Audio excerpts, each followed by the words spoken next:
Talk sports. We are sports. We are Southeast. Hot shot, fair ball, headed for the corner. That's going to score Freddie. It kicks off the wall. Ball gets by Harper. Marquez around third. Throw toward the plate. Offline, and the Braves get 2 in the ninth. Line caught. Throw back to second. Double play, and that's your ball game. And the Braves win 3-1 in most improbable fashion in Nationals Park.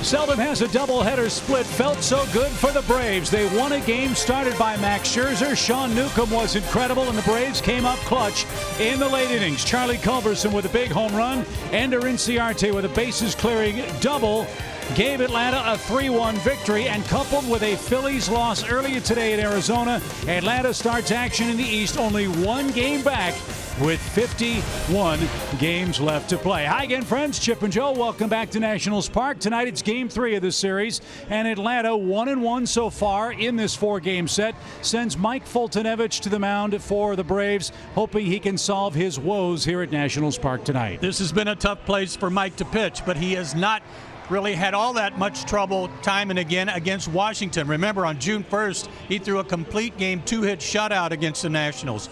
He can handle this lineup. It's just at this ballpark, he's had some rough starts. So let's hope that Mike, knowing that we're already in a pennant race and it's getting all exciting because everybody's scoreboard watching and know that the Phillies already have lost. These are big games, especially when you're matched up head-to-head against the teams around you. He's an all-star. He pitched an inning on this mound in July and pitched very well for Atlanta, which hopes to control Bryce Harper and Tommy Milone in Game 3 of 4. Kelsey Wingert's along with us for Game 3 of the series. She'll join us, and we'll get you set for the ball game right after the break.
Xfinity delivers the fastest internet with the best in-home Wi-Fi experience. Call, click, or visit an Xfinity store today. And by Synovus, the bank of here. Another big crowd filing into Nationals Park. Another hot, muggy day. It's mostly sunny at the moment, 90 degrees. Very humid. There's a chance for some rain a little later on tonight. Hopefully it'll stay away long enough for the Braves and Nats to wrap up Game 3 without interruption. It's been a remarkable turnaround for the Braves head-to-head with the reigning defending champion of the East, Washington. You look at the Braves record head-to-head this year, Joe, it looks like Atlanta started to figure some things out against this Washington ball club after enduring some miserable luck in this place the last 2-3 seasons at Nationals Park. Yeah, you see that record down there at the bottom, 7-23, but 8-6 this year, scoring more runs, and the average is a little bit better, and the ERA quite a bit better. But I don't think back in those times in 15, 16, even some last year, it was a tough matchup for Atlanta to come in here. I think that has all changed. The Braves have much different personnel. These kids love to win. They play hard, and as a result, the record is a little different. That was our Zaxby's indescribably good play. From a player's perspective, what does winning a game like the one the Braves won in Game 2 yesterday do for your ball club, knowing the enormity of the task ahead and not only trying to beat Max Scherzer, but trying to keep the game close, which is exactly what Sean Newcomb did as a starter as well? It's huge. It's like Brian Jordan said in Braves Live. It created a tremendous amount of momentum coming into this game. The pitching matchup for this game looks really good for the Braves on paper, but don't underestimate Tommy Milone. We'll talk about that as we get ready for first pitch. But these guys are ready for bear today, the Braves, after winning that game that Scherzer started. So Mike Foltynewicz is the man that has the ball for Atlanta. Tommy Milone will pitch for the Nationals. First pitch moments away. We'll take a break and come back and give you the lineups and more in a moment.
It's Mike Foltynewicz and Tommy Milone. First pitch right around the corner.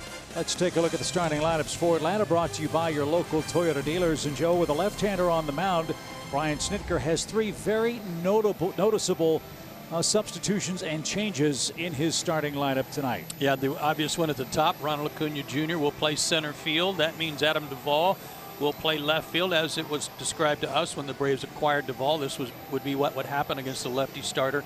But there also at the bottom of the order, Camargo's going to move over and play shortstop, and Charlie Culberson's going to give Dansby literally the day off, even though it'll be Camargo playing shortstop. So a little different look. Charlie certainly has earned an opportunity to be in the lineup tonight after what he did. And his work against Washington, which everyone hopes in Atlanta colors, continues against Tommy Milone, originally drafted by the Nationals, traded away for Gio Gonzalez, and boy, has he come up big with Steven Strasburg on the shelf. He was pitching great at AAA. He was 7-4 in his last 4 starts. He had a 1.50 ERA, and he's brought it to the big leagues. There's the line in his start against the Mets last Wednesday. 7 innings, 1 run, no walks. He's made 2 starts, 12 innings, no walks at all. But he's not going to overwhelm you. He's going to sit in the high 80s, 86 to 88. He can pitch at the top of the zone with that. But his out pitch so far has been a changeup. Lefties are 1 for 12 against him with 7 strikeouts. So we'll keep an eye on those splits as the Braves go to work. They've had good luck against left-handed pitching this year. It needs to continue tonight with Ronald Acuna leading off. Acuna 0 for 6 in the series. Takes a first pitch strike, and we are underway. Acuna at 261, 11 homers, 28 driven in.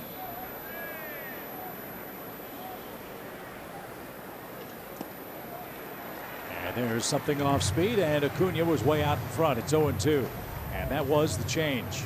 You're going to see a lot of them to the right-handers, just like Tom Glavine used to wear those righties out with his changeup.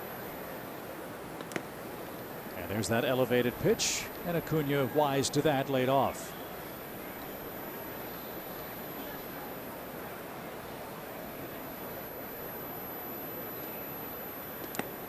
And that missed inside, ball 2. 2-2 the count. Milone is now 31 years old, 6 feet, a solid 215 out of Saugus,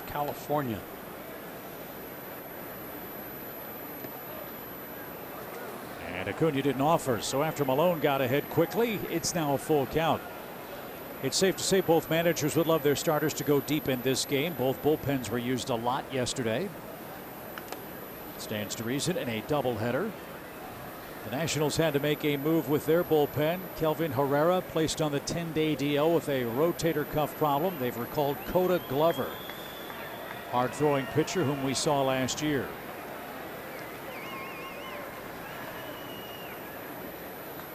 And the 3-2 pitch again is strike three, a fastball inside corner. They've gotten Acuna a couple of times in that spot in this series. And Ronald is retired to start the game, 1 out. And it was 89 miles an hour, stiff fastball, four-seamer, right on the inside corner, and he couldn't pull the trigger. This guy is the epitome of crafty. And at 31, he's learned a lot of new ropes since he's been around a while, coming back now to Washington. Ozzie Albies greets him with 20 homers. And he puts this one in play to third. Rendon with the peg to first, quickly 2 are out. Ozzie, one of the more aggressive swingers in the major leagues, swings at the first pitch almost 50% of the time. He makes out number 2 on 1 pitch. And here's Freddie. Freddie's the hottest Brave with a 9-game hitting streak.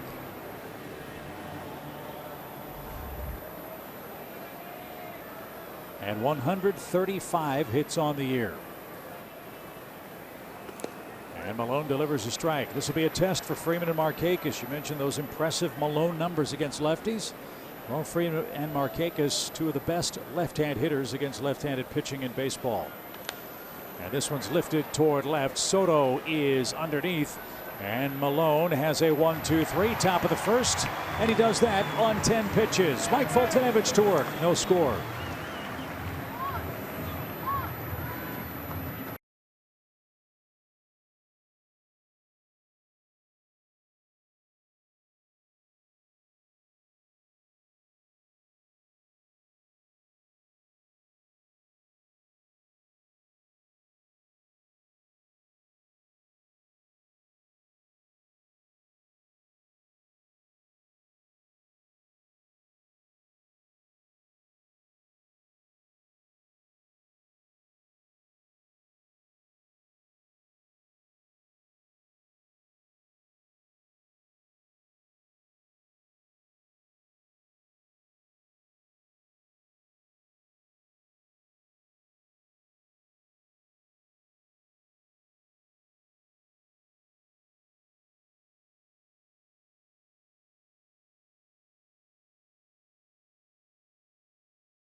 Begin play today, 4.5 games behind the Braves. They're in third place at 58 and 55. And Dave Martinez has made some notable changes to his lineup for Game 3. Adam Eaton leads off.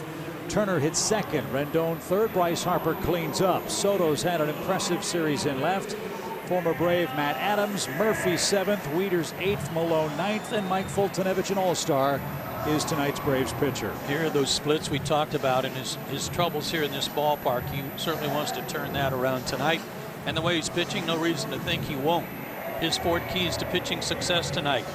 Well, one of the things has been first innings against the Washington Nationals. The last time he pitched here, he gave up 3 runs pitching against Max Scherzer.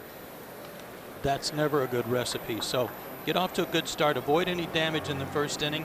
And you can pitch up in the zone to these guys with his heater. What a difference between the 2 pitchers, huh? Yeah. 87 to 97. Yeah, power versus finesse.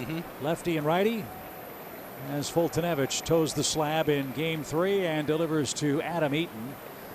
And that moved across the shoot tops inside. 4-1. Eaton's one of many of the walking wounded for the Nationals. He had a horrific knee injury, then ankle problems that required surgery to fix that. He's back playing great, and part of what Washington hopes will be a resurgent lineup here over the final 2 months of the season. This is still, Joe, I think we all agree, a very, very dangerous club. The problem is they haven't had their club as they envisioned it coming out of spring training together very often. No, they can play and they can hit. A lot of the success at the end of the year is going to fall on their pitchers. And Eaton with a line drive single on a 1-2 count. And he takes a big turnaround first. He's thinking about second. The throw sails high. Markakis hesitated, and that cost him. Eaton at second to lead off the game. That was an aggressive turn by Adam Eaton on the base hit. And it looked like Nick checked him, but Eaton didn't slow down. Curveball, reached out, raked it. This guy's got almost a 400 on base percentage. No wonder they lead him off. Watch Nick, he'll pick it up and he'll take a couple of crow hops, but by then Eaton's on his way. So it's a double for Eaton, and Trey Turner batting second will try to move him up. And it's a bunt, and it's foul, and it's strike one. Got to keep an eye on Turner, not only with the sacrifice, but he's got 6 bunt hits this year. And if that would have been laid down, that might have been in a perfect spot for a hit.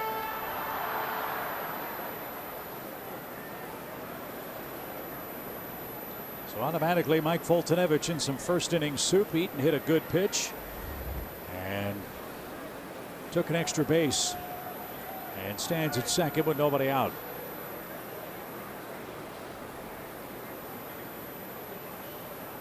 Sharply hit to short, and Camargo with an off-balance throw. Freeman can't scoop it up. Ball gets away from Freddie, and Eaton's going to move up 90 feet. So Camargo didn't set his feet on a hard hit ground ball. A careless throw costs the Braves an out and another base, and it's first and third to start the game. Nobody out. It was hard hit, and he made a nice play to glove it, but why he didn't plant his feet and throw with that great arm of his, only he knows.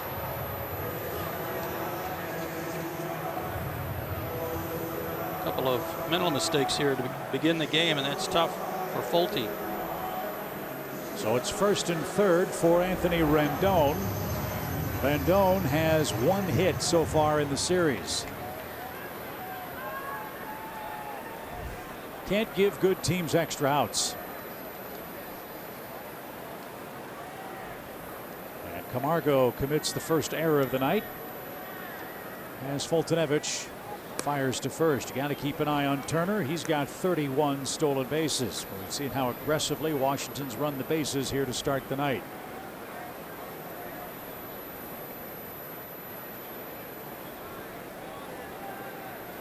Boy, a strikeout here would be fantastic, or a pickoff. That was close. It was. I don't know if you remember that start here where he gave up 3 runs in the first, but he gave up a hit and a walk, and then Rendon just kind of hit one off the end of the bat over the first base bag down the line for a triple. This one's hammered down the left field line, but headed for the stands. Strike one. So that hit for Rendon was one of 6 he has in his career against Foltynewicz. Mike has held him to a 6 for 22 mark. One of those hits a homer, 2 doubles and a triple as well. A lot of off-speed pitches here to start.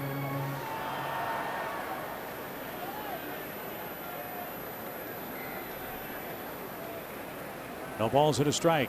Runner goes, and it's a base hit to right field. Turner slammed on the brakes as the ball was hit in front of him, and Washington takes the lead.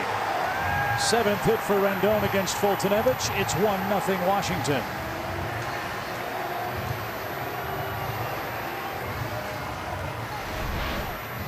Give Rendon the RBI on a high fastball, but give Eaton the credit for leading off, taking the extra base, and working his way around.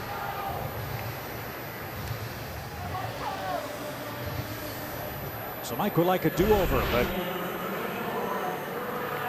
no such luck. 8 pitches into the game, he's down a run and facing Bryce Harper with 2 on and nobody out. Tale of 2 games for Harper yesterday. In game 1 of the doubleheader, 2 hits, a homer, 2 runs, 2 RBIs. Harper went 0 for 4 with 2 strikeouts against Newcomb and Jesse Biddle in game 2.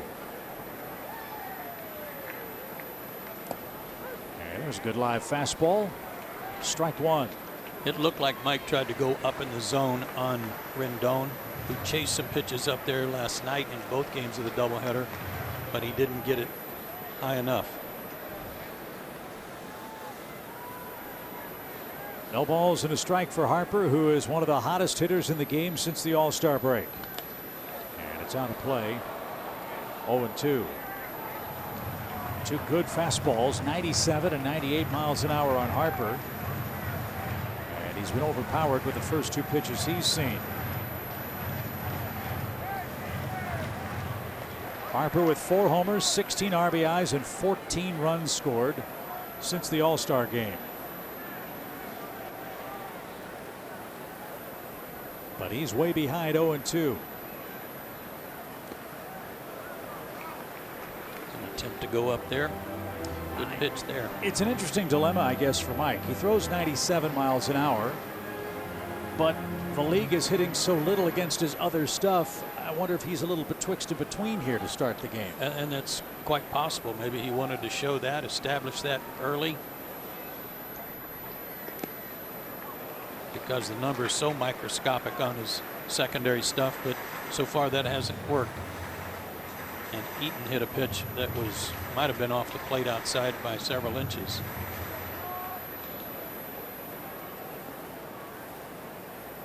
So Harper with a 2-2 count coming.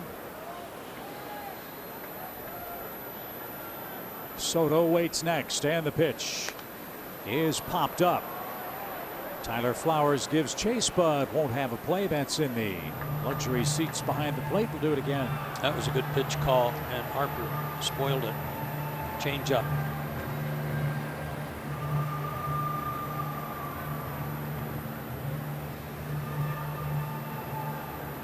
You can get Harper to chase. He has struck out 122 times this year.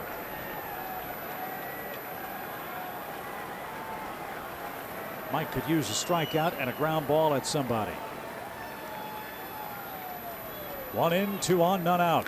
And spanked foul at third. Do it again.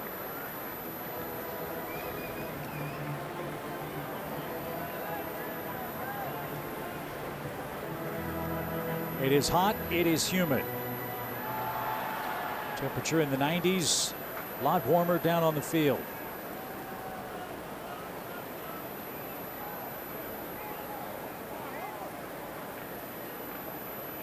Good speed aboard for Washington. Turner the lead runner at second, and again a 2-2 pitch to Harper.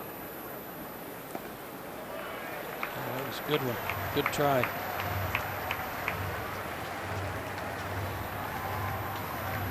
The backdoor slider just missed.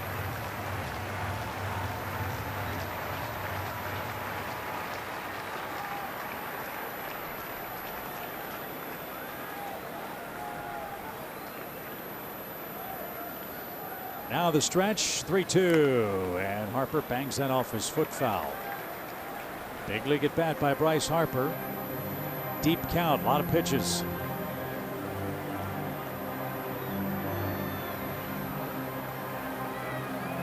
I thought one of the keys to last night's game for Atlanta against Scherzer was the inning in which they didn't score a run, but they made him throw a lot of pitches in the 4th inning, some 30-some. I think it took a lot out of him. 33. He had to work hard. Another 3-2 pitch. Did he go? Yes, he did. Harper knew it. And there's a big first out. Harper down on a check swing strikeout. Mike needed that.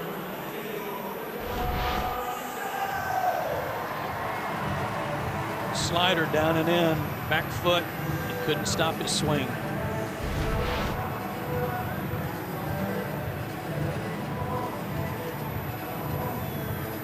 So on Soto's coming up. 14 homers, 39 driven in. The splits for Mike on lefties and righties is pronounced too. Left-handers a 192 average with 8 homers, primarily because of that back foot slider. Right-handers 226. And that's off the plate. The Nationals had an unbelievable note on Soto and that home run he hit yesterday. His 14th home run in Game 2 means Soto passed Mickey Mantle for 6th all time in the big leagues for home runs by a teenager. That's good company. Next up is Ken Griffey Jr., who had 16 home runs when he was 19 in Seattle. Real good company. Yeah. 1 ball, 1 strike.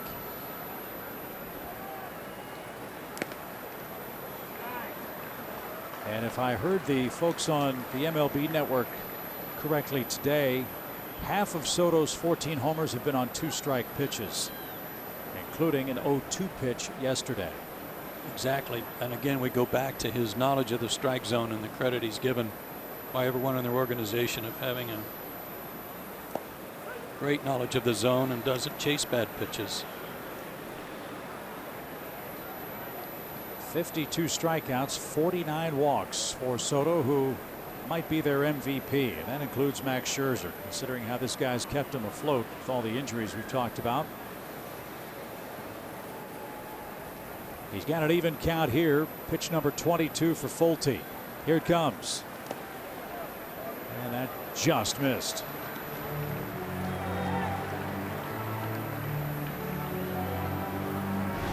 Again, you're going to see a borderline pitch that he lays off. Not a strike. Not many guys lay off that.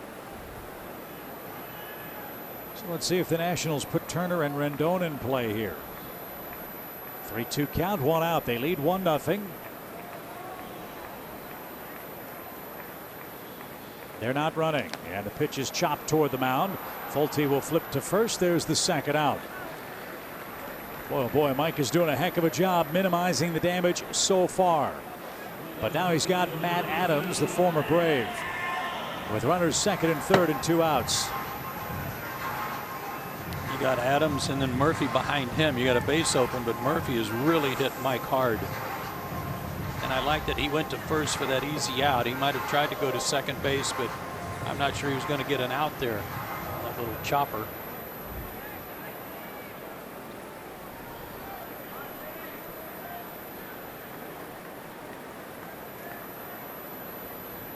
So Matt Adams, 18 homers, 48 driven in. Big shift on for him. The pitch just missed outside. Mike's towards is just a little off. Just a little, just a skosh.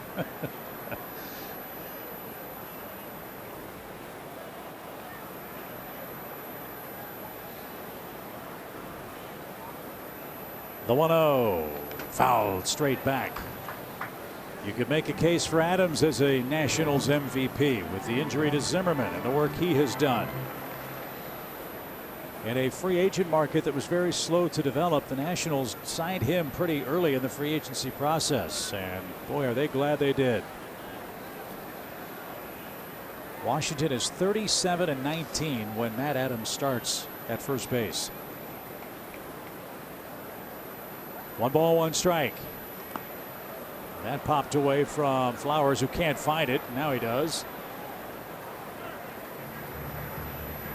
2 balls and a strike.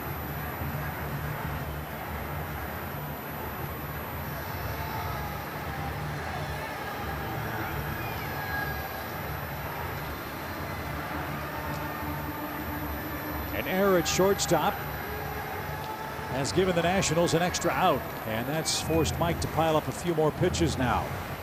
So far, only 1 run has scored in this first inning. Eaton took advantage of a slow throw back to second from Nick Markakis to start the game 2. The 2-1 pitch. And now he's back even 2-2. Now you think about the way that played out. If Eaton's just at first base with that ground ball that Turner hit, might have been a double play ball. And Rendon a hit. Harper strikes out. The inning's over, and Mike's thrown probably 18 pitches.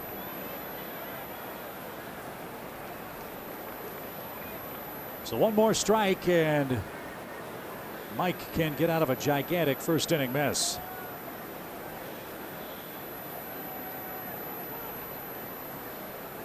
In that game where he last pitched here, and he gave up those 3 runs in the first and had some really bad luck when it happened, he settled in, did not give up another run for like 4 or 5 innings. Pitched well. Fouled away.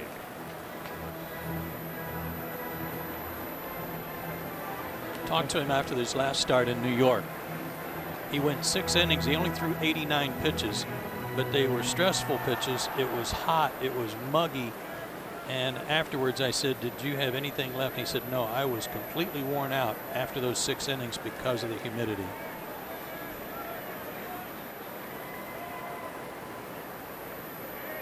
Adams, the 6th man to bat of the inning, 29th pitch, and he laid off. Nice stop by Tyler. Well, again, he has a base open, but I'm with you. I'd rather face Adams than Murphy. This is a huge pitch in the game. It'll be the 30th of the inning. Well, he threw a 3-2 slider to Harper to get him to check swing and strike out. He doesn't have to throw a fastball here. He doesn't have to throw a strike here.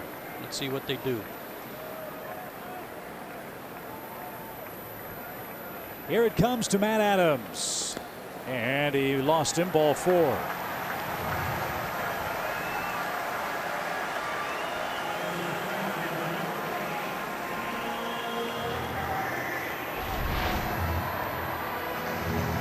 High target called for by Tyler, but the pitch went to the other side of the plate and missed. A lot of late movement on it. But you can see that's where they were trying to go. But now you got this guy who's really good at putting the ball in play no matter how hard you throw. Daniel Murphy hitting .365 in his last 3 weeks. And one of the toughest guys in the league to strike out. 8 for 19 against Fulte. And ball 1.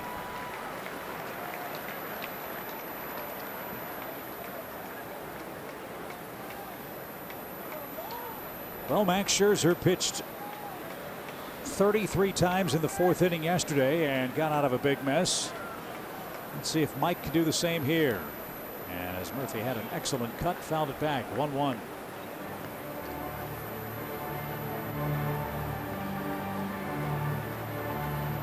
He's throwing strikes, and his misses are just missing enough that the Nationals are not offering.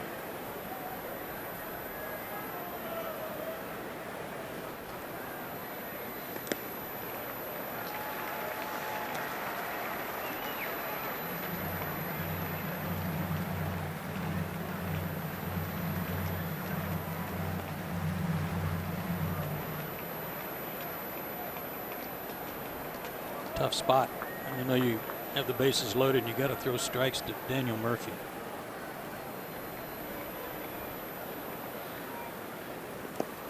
That is only the 2nd swing and a miss for the Nationals among the 21 strikes Mike has thrown in this 1st inning. But it evens the count. 2 balls, 2 strikes.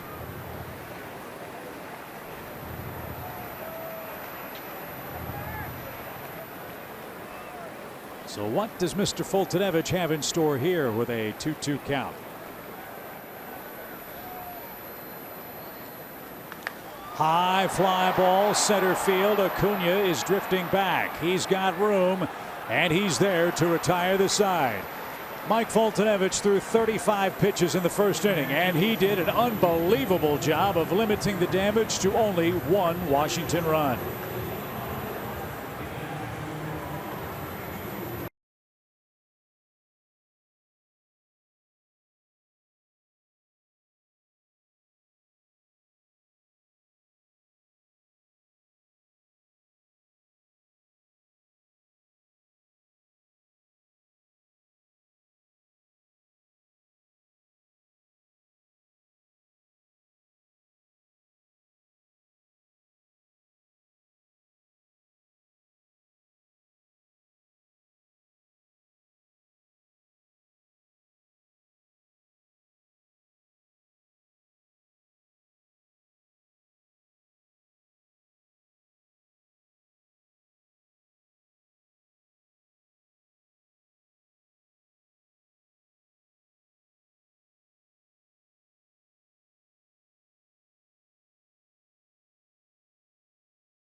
North Southeast is presented by Chevrolet. Find new roads.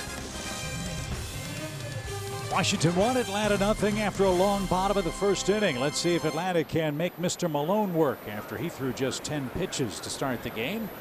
Nick Markakis has been a tough out all year long, and equally so in this series. He's our Synovus Greatness Made Here feature. Great numbers over his last 11 games. 3 homers, 7 RBIs, a .381 batting average. Up to .323 with his average.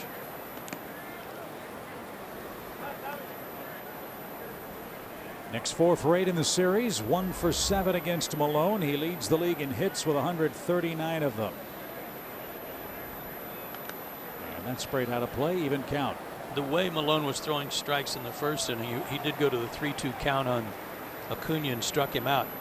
But after that long inning for Fultonevich, if I were Malone, I'd be pounding the zone here, put it in play and get him right back out. That would be a strategic move. And floats in for a strike. It's 1-2.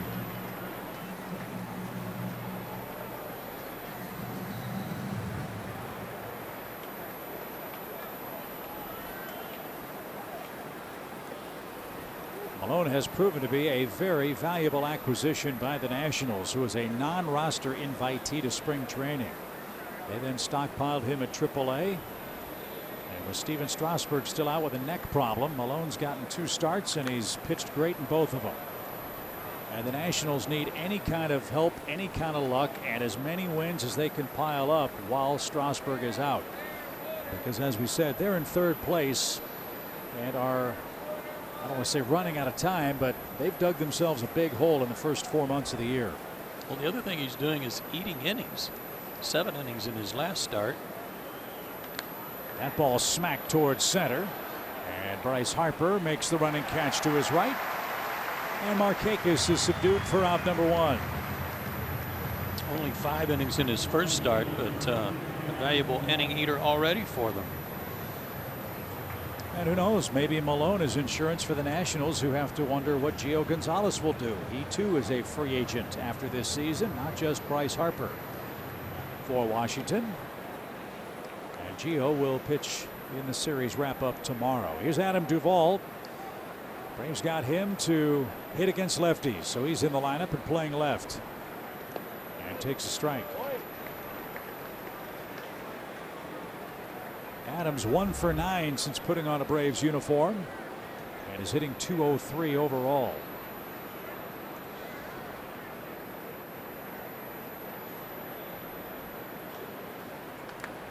Popped up.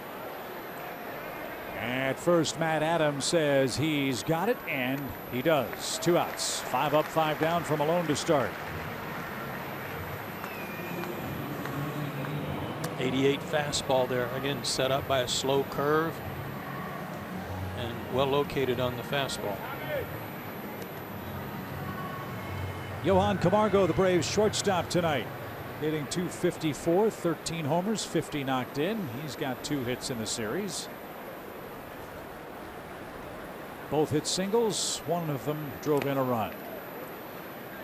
And he takes ball 1. And he was getting an earful from Ron Washington before the second inning started over that defensive play.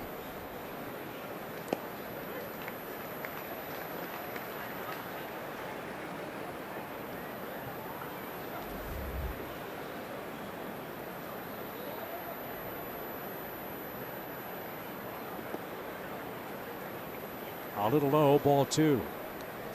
Phillies lost 6-0 in Arizona today, so there's ground to be gained in the division. Braves are at the moment a game behind the Phillies.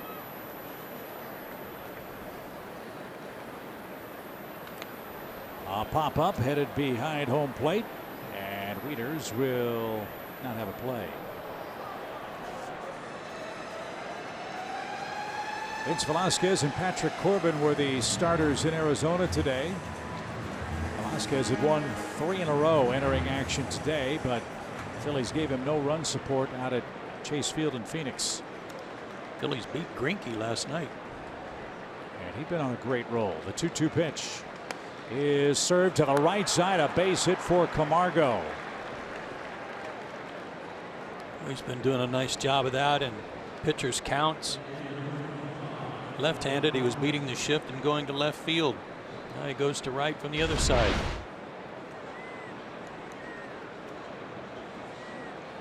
Nice little inside-out hack. Didn't try to do too much with it. Tyler Flowers is the Braves catcher tonight. He's hitting .400 against lefties. And he's seen Malone quite a bit. 17 at bats, 3 hits head to head. That base hit buys Mike Fultonevich a little more rest on the Braves dugout bench. Exactly. And ball 1.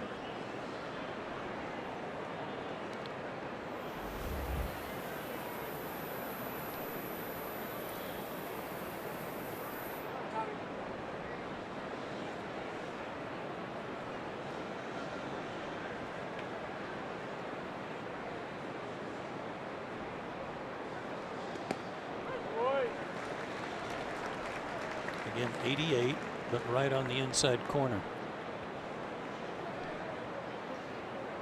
Similar to the location where he struck out Acuna looking. 1 ball, 1 strike. Golden sunshine here in D.C. as the sun gets close to setting. And a line drive over short, a base hit. So back-to-back 2-out hits for Atlanta. That brings up Charlie Culberson, who's done a lot of damage to the Nationals. And the Braves have done a lot of damage with 2 outs this year. Let's see if that can continue here in the 2nd inning. Breaking ball that stayed out over the plate. Tyler's right on it. You mentioned the numbers for Tyler. He's left-handed pitching. Good work.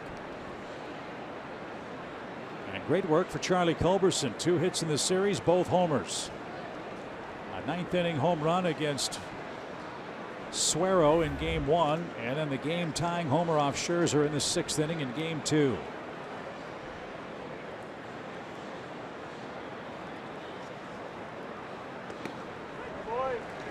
He is living on that inside corner. Strike 1.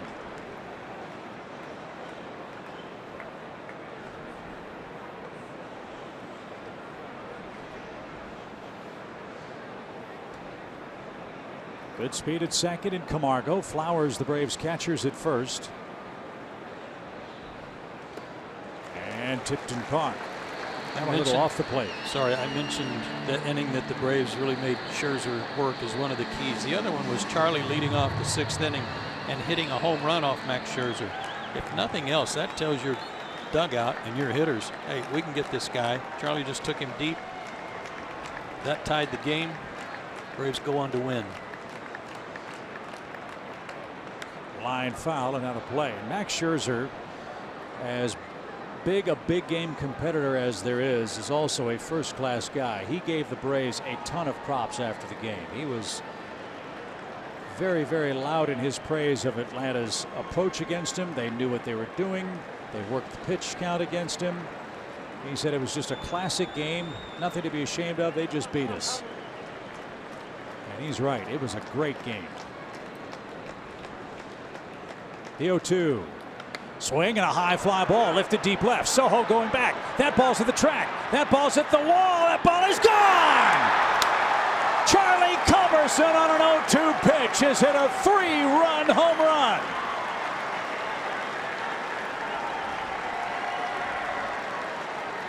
Two out, thunder and lightning for Atlanta again. It's unbelievable. You bet, Charlie. Break out a smile. That's so good. And just wearing out the Nationals. His 3rd home run in 3 games. Tried to pitch up in the zone, but he got it. Unreal. And Malone was 1 strike away from getting out of the inning. Now he trails. And Mike Fultonevich, after a 35-pitch inning, held the Nationals to 1 run. That might prove to be the biggest inning of this game, as Culberson unloads with home run number 8. 5 of them against the Nationals, is that right? 5 of his 8 against Washington.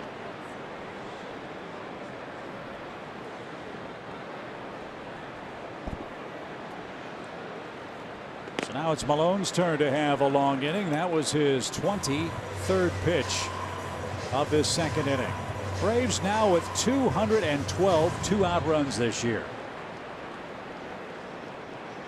This team just does not quit. The pitch is caught on and missed. Mike Foltynewicz saw Camargo and Flowers single, and then on an 0-2 count, launch mode into the Braves bullpen. Charlie Culberson strikes again, and the Braves, after 1.5, now lead.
Gives the Braves and Mike Foltynewicz a 3-to-run lead as we head to the bottom of the second inning. And Mike Foltynewicz coming off of that good start versus the Mets, but something that he noted after the game is how he felt that he rushed when he got to 2 strikes. He said he just gets too excited and he rushes through that motion, and that's when things don't go well. He leaves it over the middle, he doesn't make a good enough pitch, or it's just not competitive enough.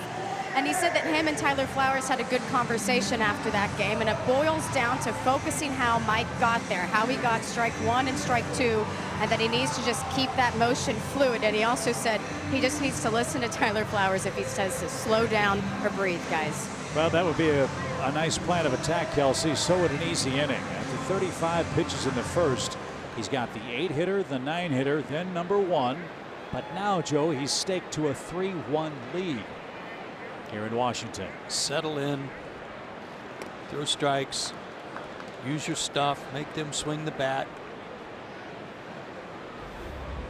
He walked a batter in the first inning, but that was Adams with the base open. And some arm side control problems to start tonight, as he's gone 2-0 to Matt Wieters, the Nationals catcher, hitting 198.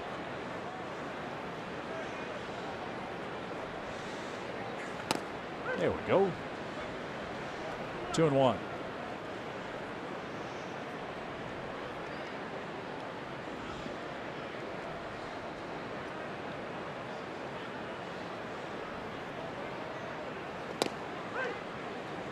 Two balls, 2 strikes. Wieters has been on the disabled list a couple of times.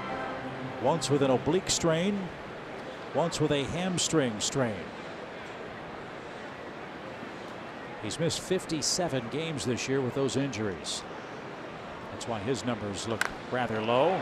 This one's hit hard to right, but the park's going to hold it. Markakis a step onto the warning track, takes care of the former Oriole. Good start to the second. A long fly out retires Wieters. 1 down.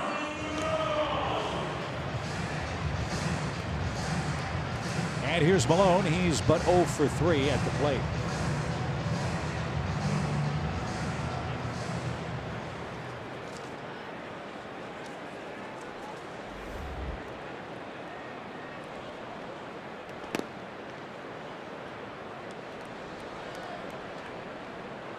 Tommy Milone, after he was traded from the Nationals, went to Oakland, and in his first 2 years pitched great for the A's.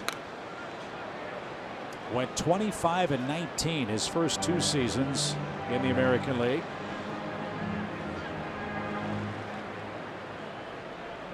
He was a highly touted prospect. He was a 10th round draft pick, but Oakland insisted on him in that deal. And after that 25-win run over 2 years, Milone has won exactly 20 games in the big leagues since the start of the 2014 year.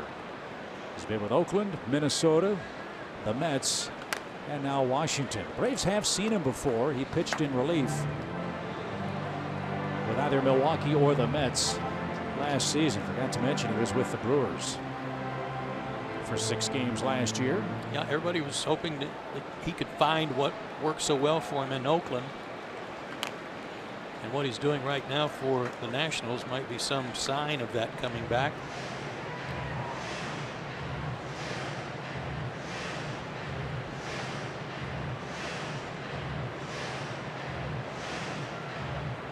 Last year, Milone hurt his knee with the Mets in May, went to the bullpen in August when he came back.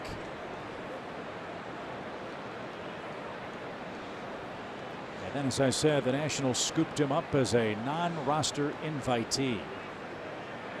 1 ball, 2 strikes. And Malone's putting up a fight here.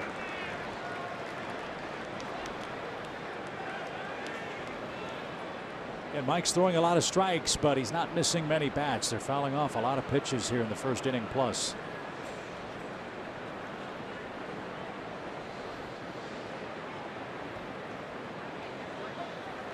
There we go. Swing and a miss. 2 strikeouts.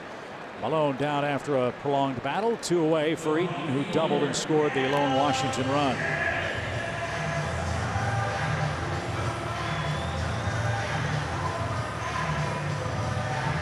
So, Joe, I would think for Mike, it's a game within the game now. You've got the lead, but now he's got to try to manage his pitch count as best he can and try to get this thing into the 6th or 7th by having some economical frames. No question. And the sun's going down. It's going to cool off just a little bit. But he can't afford any more of those 30 pitch innings.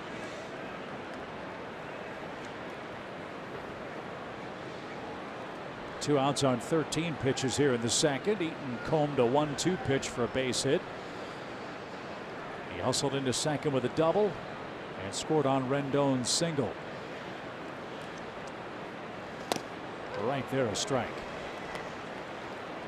On that game here on the 22nd of July, gave up those 3 runs in the first. He didn't have another inning of 1-2-3 inning at all. He only went 5 2/3 and threw 112 pitches. Really had to work. And that's been the story for him. 10 2/3 innings over 2 starts here in Washington. So he's averaging 5 1/3 innings and 108 pitches.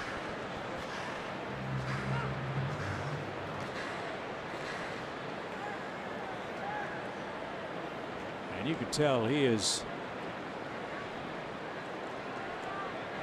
already feeling the effects of that 35 pitch first. The 1-2 is popped up. Will it stay in play? Flowers back near the screen. Looking, no play. Do it again. I know one of the things that the Braves were looking at after that start in New York was nutrition. They wanted Mike to adjust his diet a little bit on days he pitched and eat a little more protein.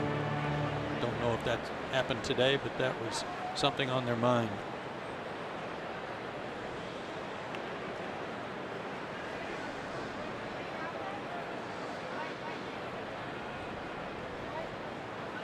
Another 1-2 pitch. Did he go? Yes, he did. Eaton is rung up on strike 3. He can't believe it. Jerry Lane calls him out, and Fultonevich has a much needed 1-2-3 second inning. Shutdown frame for Mike. Top of the order coming up. 3-1 Atlanta after 2.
Let's go places.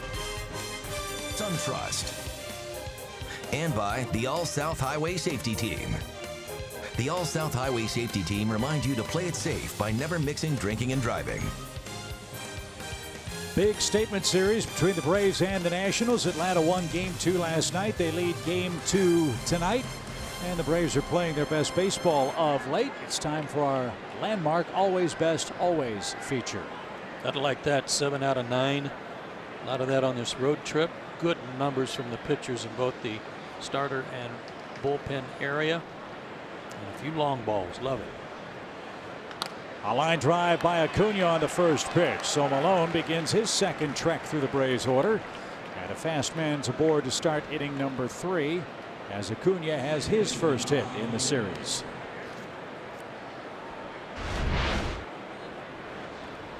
Change up to start him. He's all over it.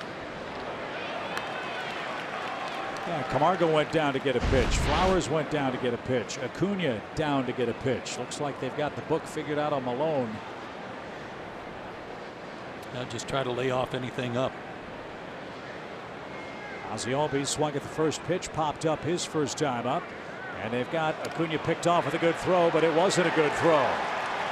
And Acuna steals second base, his 7th steal. You can run on Matt Adams. That's one of the problems that Matt does have. He is not a good defensive first baseman. Smart play. Keep running. You never know who might make a bad throw. This time it was Adams.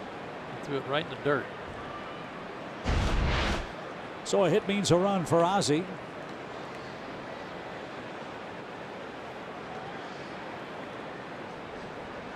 And the pitch is bunted toward the Nationals dugout and into the second row.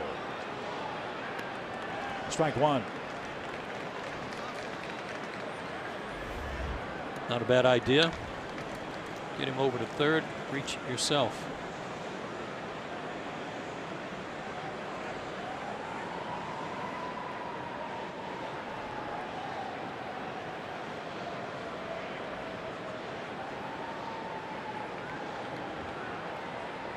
No balls and a strike. Popped up. And Murphy's drifting back to the outfield grass and puts the squeeze on that. Ozzie can't advance Acuna. And now it's up to Freddie.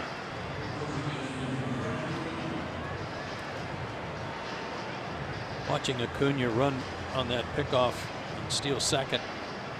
Those first 4, 5, 6 steps, he reminded me a lot of Andrew Jones. A little flashback watching him run.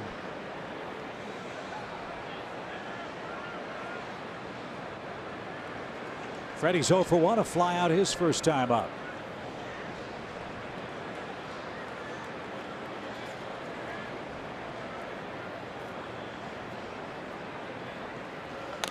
And laced out of play, strike one to the Braves first baseman.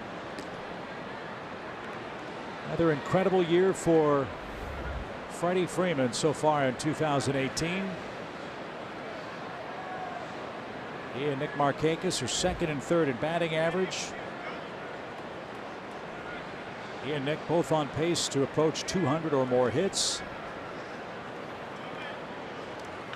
As this one's grounded to second, Murphy's going to make the play. Acuna to third with the second out. Last 24 games, Freddie Freeman, 34 hits in 99 at bats. That is extended success. Sure is. It's a year-long success. I think a 2-out hit now, though, or a little help from the Nationals defense, which ordinarily is very good. Well, scoring runs with 2 outs hasn't been a problem for the Braves this year. It certainly wasn't tonight. Culberson's 3-run homer with 2 outs turned the game around.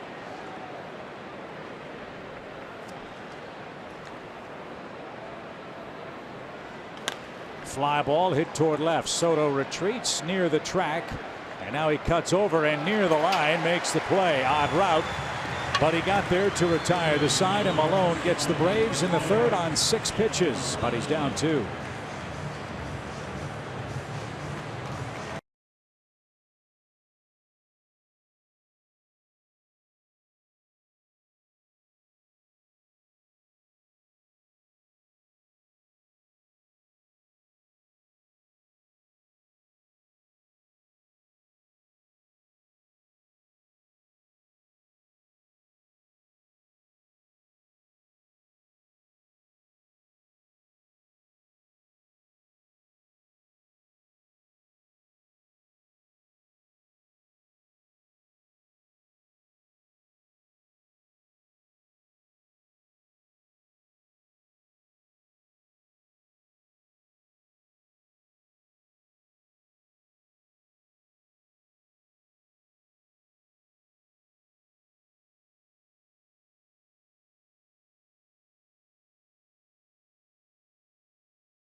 Every out-of-market regular season game, plus get a free subscription to MLB At Bat Premium.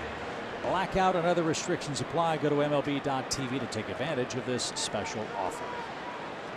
Turner, Rendon, and Harper for the Nationals. Mike Foltynewicz leads 3-1. He's thrown 53 pitches in 2 innings plus 1 batter. 35 of them came in the opening frame, and a strike evens the count.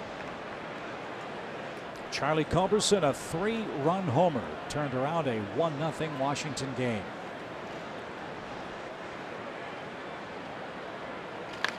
Lifted to right and right at Nick. I mean, he has to barely move.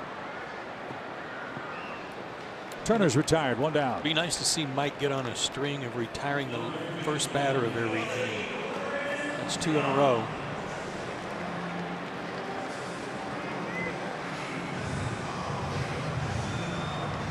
He sent down 5 straight. He did a fabulous job of getting out of that first inning with only 1 run. Yeah, that's, as I said at the time, that might turn out to be the inning of decision in this game.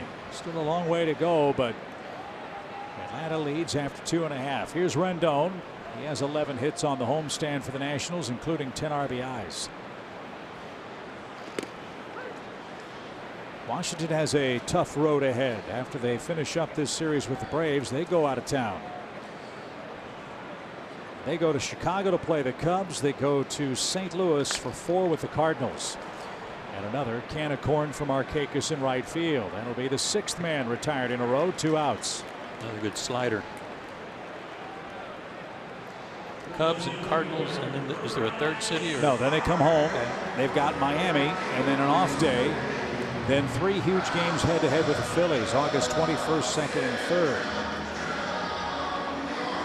So while the Braves are in Pittsburgh and Miami, the Nationals will be playing the Phillies. So if Atlanta wins, they'll gain ground on somebody in the East on those days. So keep that in mind. As Bryce Harper's the hitter, he struck out on a check swing. The first man Mike retired tonight. And he was tardy at 97. Strike 1.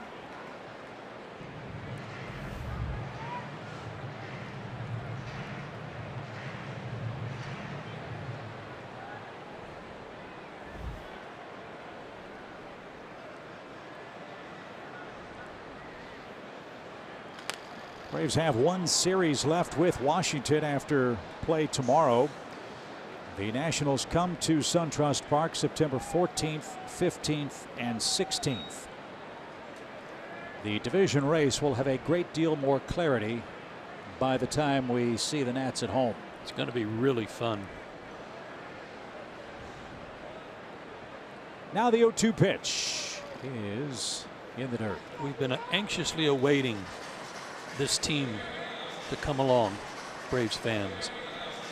And while many would say they're perhaps a year ahead of schedule, they're not playing like it. And in the thick of it, it's just going to be a great 6 weeks. 1-2 pitch. Just missed. Good try. A changeup. Mike's been throwing a changeup a little more frequently. I love that pitch for him. Me too. And now it's even count.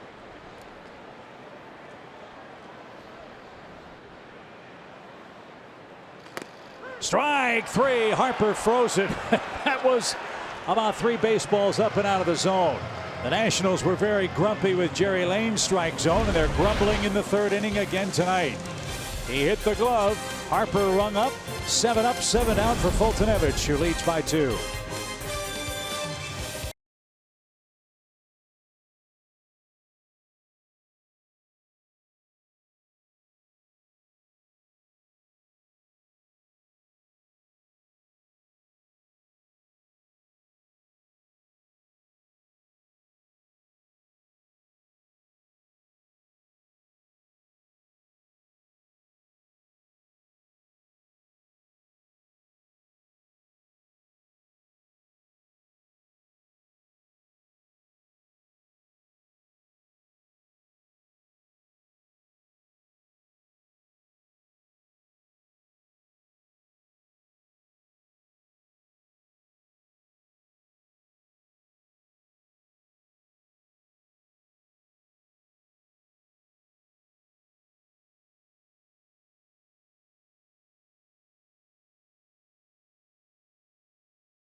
Nationals on 27 pitches the last 2 innings. He set down 7 straight. He's got the lead.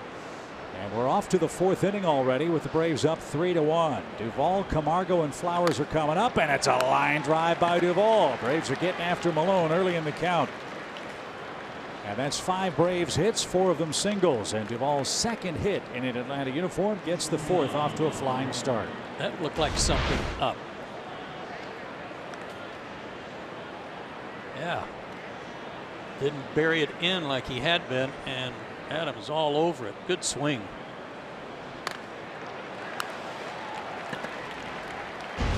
Johan got the second inning rally started, a 2-out single that he golfed off the ground, or close to it.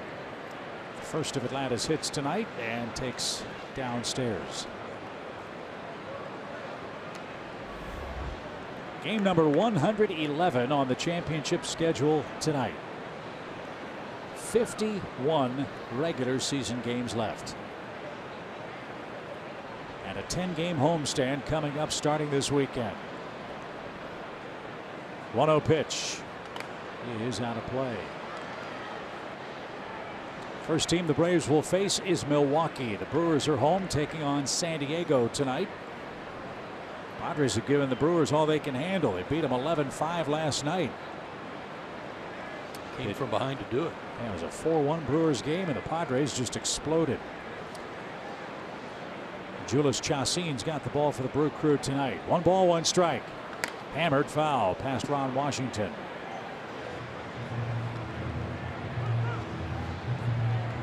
It's 1-2.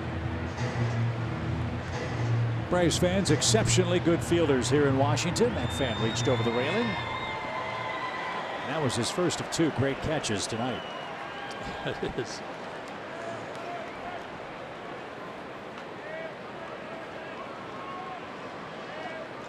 Duvall a good lead, and the pitch off the end of the bat will do it again. It's almost like, Malone is doing a good job with his fastball of keeping it in on the right-hander's hands, but that's almost what you have to do if you're a hitter, right-handed hitter. You've got to have that changeup covered on the outer third and just try and react to anything in.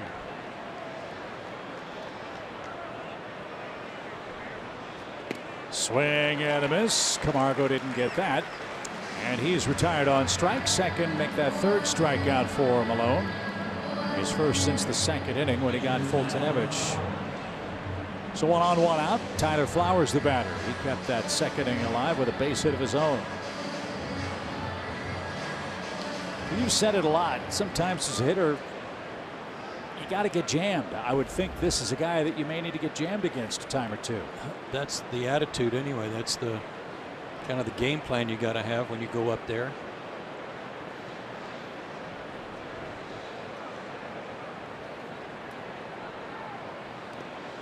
That ball's in the dirt, but it didn't scoot far enough away for Duvall to advance. Ball 1.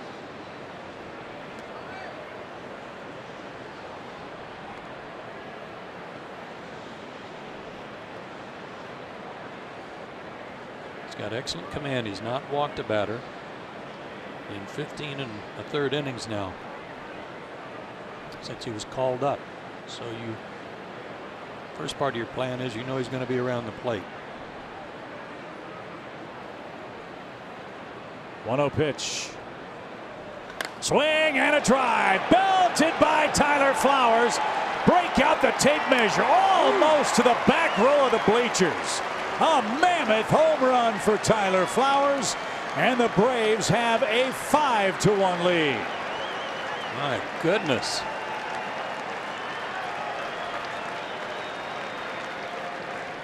He combed that base hit his first time up. His first home run since mid-June off Brad Hand, another lefty. Fastball belt high and belted. I mean, that thing went a long way. Partner, we've seen some long home runs in this park. That's one of the longest I've seen the Braves hit here. Agreed. Way up over the bullpen. That's 14-15 rows past the back of the bullpen here. So Tyler Flowers continues to crush left-handers. He's 2 for 2, and the bottom of the order for the Braves continues its excellent work in this series. It's 5-1. All 5 runs thanks to big homers by the 7th place and 8th place hitters Tyler Flowers and Charlie Culberson, who has a 3-run homer tonight.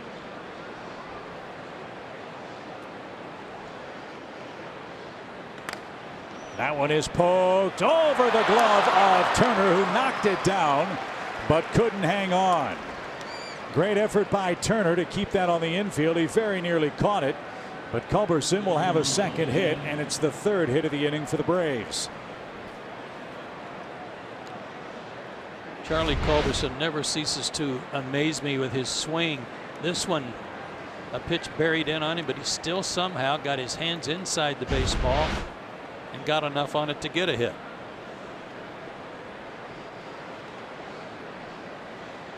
So 5 runs on 7 hits for Atlanta. Mike Foltynewicz, the batter. He'll try to bunt. And that's ricocheted off Wieters. Strike 1. Big crowd in Washington, awfully quiet. Braves stunned them in Game 2 last night. They trailed 1-0 in the first, had the bases loaded. Did Washington, and they could not score more than 1 run. The Braves have scored the last 5 runs tonight.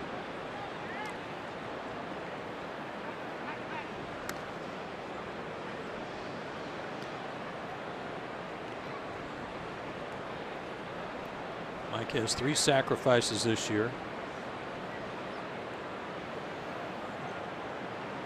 Only 2 hits, but one of the hits is a double.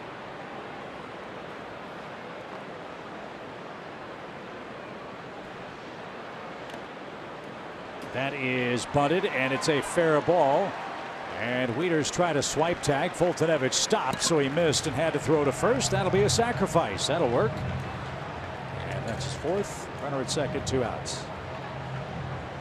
Well, if that ball was going to hit and bounce foul or not, but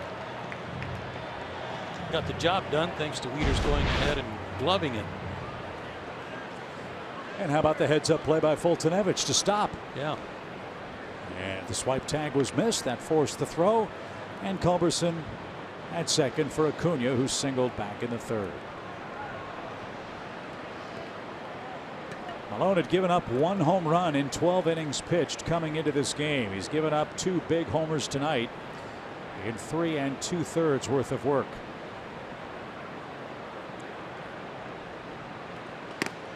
And that's a strike.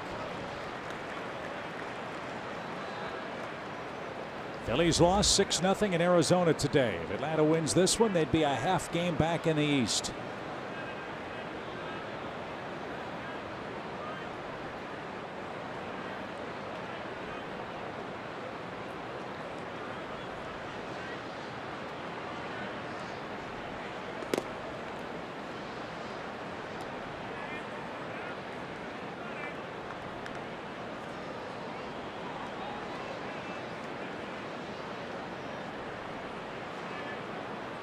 Manageable pitch count for Malone, but the Braves have done a lot of work early in the count against him in the first 4 innings. And now the 1-1 pitch. That nearly hit him. He's really trying to work Ronald inside, especially after he took that called 3rd strike in the first inning.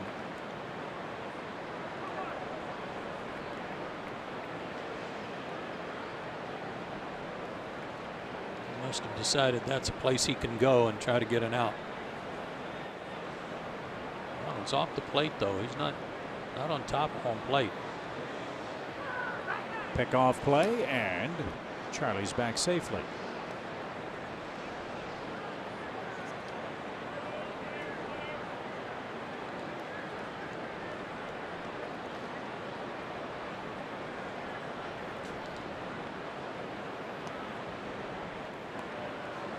Let's see what Acuna gets ahead of the count here. 2 balls and a strike.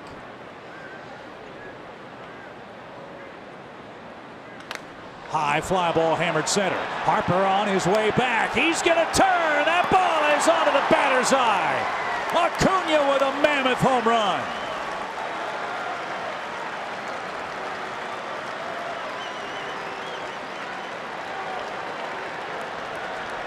Those are 2 long home runs hit this inning. Number 12 for Ronald.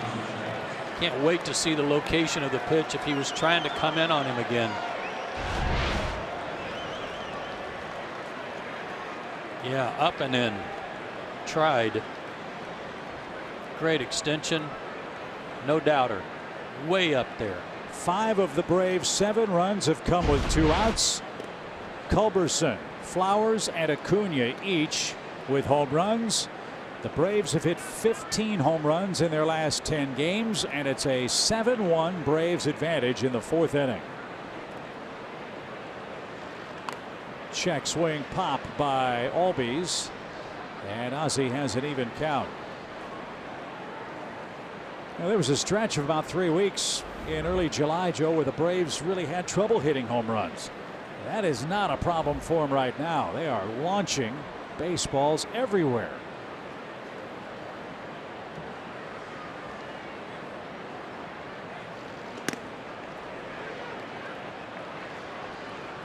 A ball and 2 strikes. On this road trip, Johan Camargo has hit a homer. Ender Inciarte has hit a homer. Julio Teheran has hit a homer. Markakis has 1. Culberson has 3. Acuna and Flowers 1 apiece. 2 more homers across in the Atlanta 4th inning. Tyler Flowers with a mammoth 2-run shot to left. And Ronald Acuna way up onto the batter's eye and straightaway center. Can't wait to get the tail of the tape on both of those as the Braves are rolling in the 4th.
Acuna with 1 to straightaway center extends the lead to 7-1. Tyler Flowers hit 1-2 in the 4th inning.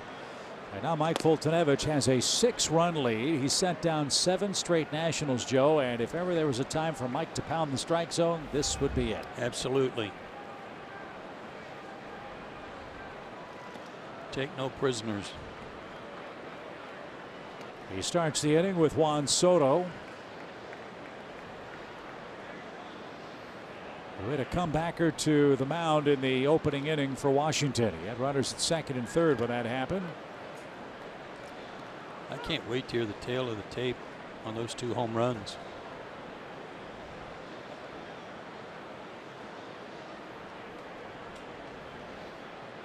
The 1-2 pitch is taken a little low. 2-2.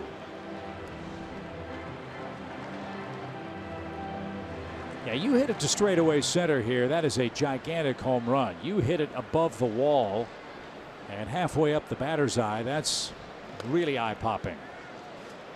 And the spot where Tyler Flowers hit his in left,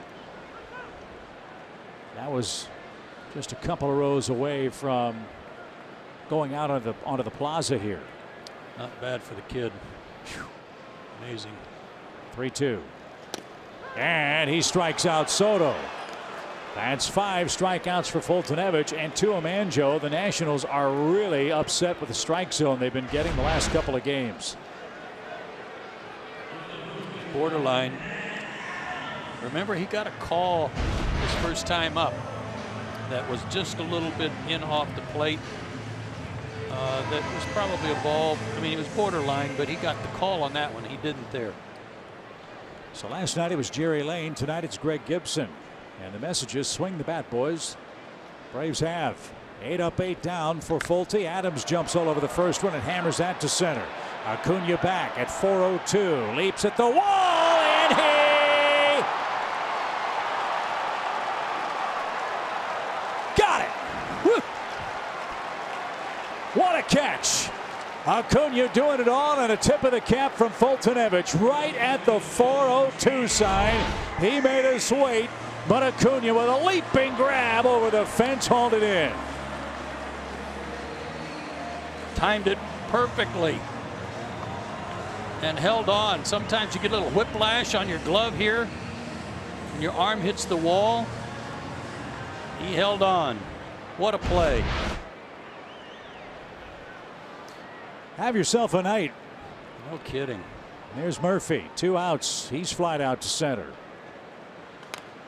And Fultonevich, strike 1 to him. I said something earlier about Acuna reminding me of Andrew Jones running when he went to second. He's got another reminder.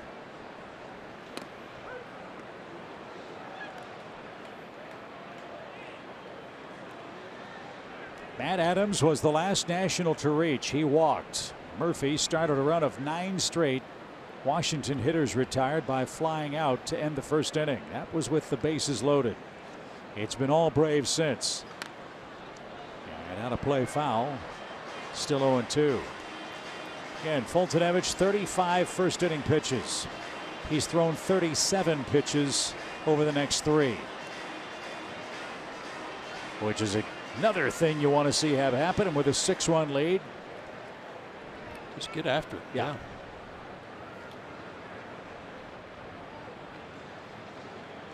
So now the 0-2 pitch is golf towards second. Ozzy's got it. And the throw to first is in time. 10 in a row retired by Fultonevich. One of those catches, a great grab at the center field fence by Acuna to bring back a potential home run off the bat of Matt Adams.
Markakis and Duvall are coming up. What a huge night for Ronald Acuna Jr. A single, a steal, a homer, and a great catch. And now it's the 5th inning, sponsored by Audi Q5. 3 long homers hit by the Braves against Tommy Milone, and Freddie Freeman 0 for 2. Leads off, trying to extend a 9-game hitting streak. That's our Georgia Lottery hitting the jackpot. And his average, even with all the at-bats he has, it still climbs. It's a .315 coming in. How come this guy doesn't get more national MVP recognition? That is so weird that you said that, because I was just about to kind of preach on that, because I think among teams and players, I think they know that he's one of the best hitters in the game. I don't think he gets enough appreciation or love for his defense and what he means to this team as a leader. He's one of the best. Little pop hit toward Matt Adams at first, and that'll be the first out of the inning, 1 down. Well, you look at Freddie's numbers, and Braves fans are certainly spoiled when we see him in the lineup. Top 3 in hitting, top 10 in RBIs, top 10 in multi-hit games, 2nd in hits, total bases. He's in the top 6. I mean, you just go up and down the offensive numbers, and he does it in such an unassuming manner. I think maybe that's why nationally he doesn't get the pub that guys that play in Chicago or here in Washington get, and that's a shame. It is a shame. And hopefully that'll change as the Braves continue to play meaningful, high exposure games over the final 7 weeks. I can tell you this much: he has supreme respect from his peers and from opposing pitching coaches. Yeah, right. We talked about it last night. Steve McCaddy here in Washington almost developed a nervous tick every time Freddie came up because of the damage he's done to the Nationals throughout his career. Now it's Derek Lilliquist's problem, as this one's hammered toward Harper in center. He sprints back.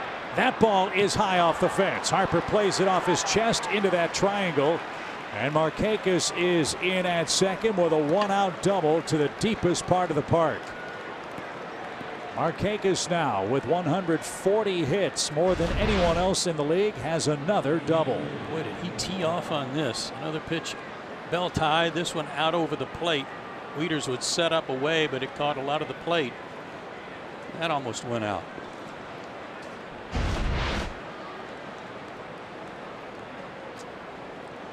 .33 doubles from Markakis.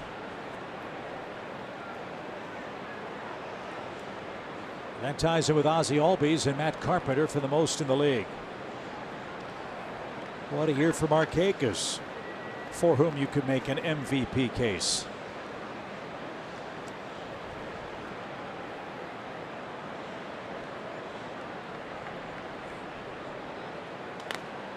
Fly ball by Duvall. This one right at Harper. He's in a few steps.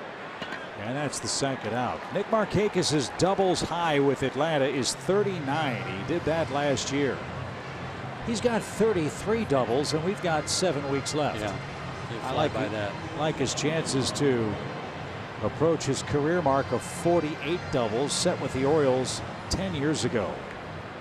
You said earlier tonight that both managers would like their pitchers to go as deep into the game as possible, since they had to use a lot of people yesterday in the doubleheader. And Tommy Milone's given up 7 runs on 9 hits. We're in the 5th inning. Nobody warming up in their bullpen, but he is due up second in the bottom half of the inning. He's trying to give them outs now. Well, he's only thrown 70 pitches. Again, that's because the Braves have gotten after him early in the count. The 2nd time through the order. And they've wrapped out 7 runs on 9 hits. Braves offense top to bottom has been excellent tonight, and they've been efficient. They've left just 1 runner on base.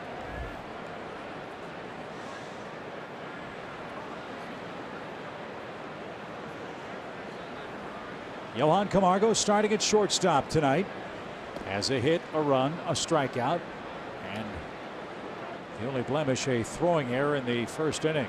Braves been able to cover that up so far tonight.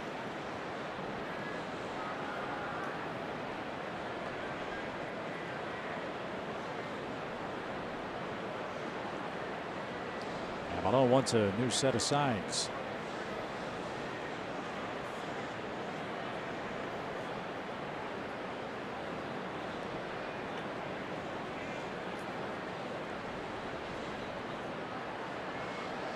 The 2-1 pitch. Swing and a shot hammered down the line, but he pulled it foul. The Braves are teeing off. Again, with his stuff, you know, topping out at 88. If he's not pinpoint, these guys will put the barrel on it. Got off to a good start in the first inning, made it look like it was going to be a long night for the Atlanta bats to adjust. But with 2 out in the second, things turned around. The 2-2. Swinging another fly ball center. Harper drifting back. Look at that ball carry out to the track. He has to reach up and haul it in. The ball is flying at Nationals Park, and the Braves are taking advantage. Middle 5, 7-1.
Kids with type 1 diabetes and their families to the ballpark. As you know, as we've reported before, Adam Duvall was diagnosed with type 1 diabetes back in 2012. So he told his story and his journey to the kids of being a professional athlete with this disease. They had a question and answer session, they had an autograph session, and then the kids were able to come out and watch BP, and now they're here watching the game. And Chip and Joe, you know, we can't reiterate this enough, but it's so great to see when these athletes understand the platform that they have and they use it in the ways that Adam Duvall is using his. Isn't it a wonderful thing? You know, you had a conversation, I think, Chip, with Anibal Sanchez and going to Children's Hospital, and those who know his story and what he's done. But for Adam to do these nice things, given his diabetes, is just there's no price you can put on that. It's terrific. And to think that athletes have no impact on kids. You saw that camera shot of those youngsters looking up at Adam Duvall. Probably baseball players themselves wondering, hey, can I still do this? Unbelievably inspirational stuff. So great job, Adam. And great job, Nationals, for helping facilitate that, setting it up. That was something much more important than the outcome of a baseball game. As Matt Wieters leads off, and Fultonevich fools him. 1 ball, no balls, 2 strikes, I beg your pardon. Mike is in a groove now.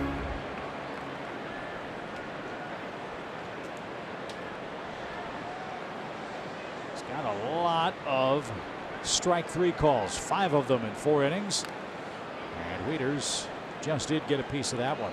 Well, you saw Mike's reaction to that. He made a mistake with that and left it up, but got away with it. Malone still in the on-deck circle. Taking one for the team, it appears. Yeah, he'll be his own relief pitcher, it looks like. No balls, 2 strikes. Well, let's see. Last night they used Madsen, Herrera, and Miller. Herrera had to leave with injury.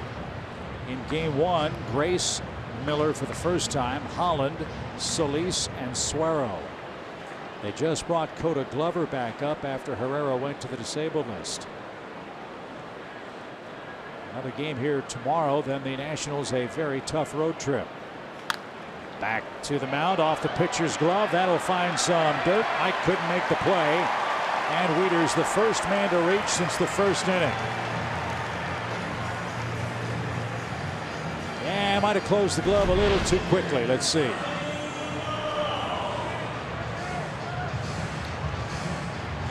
Mike, it's like, are you kidding me? It wasn't even hit that hard, but he just kind of tried to spear it. Don't throw your glove in Washington. That's not a good idea. On this mound. That's a good one. So it's a base hit for Wieters, and Malone will try to bunt. And he does. Braves will trade the base for the out. Sacrifice is good. Runner at second. And 1 out for the top of the order. Alumni weekend is coming up. The Brewers are in town. Boy, it's going to be a lot of fun. Great lineup of events, including autographs, the Chipper Jones pregame ceremony, the softball home run derby, and photos on the field. Braves.com/alumni is the place to go to get your tickets and to see the full schedule of events. Jeff Francoeur told us he is busy doing 12-ounce curls. Joe getting ready for the softball home run hitting contest. That'll cramp him up. Yeah. Yes, it will. It will. Here's Eaton, the lone Nat to score.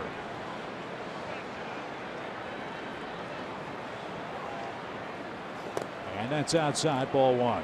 First time Mike has been in the stretch since the first inning. Let's hope that doesn't cause him to pile up some more pitches. He's got to get through 5 with the lead, which is now a 6-run advantage.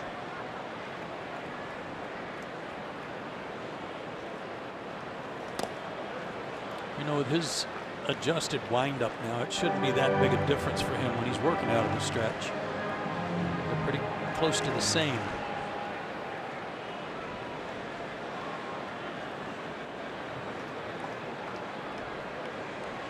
Two balls, no strikes.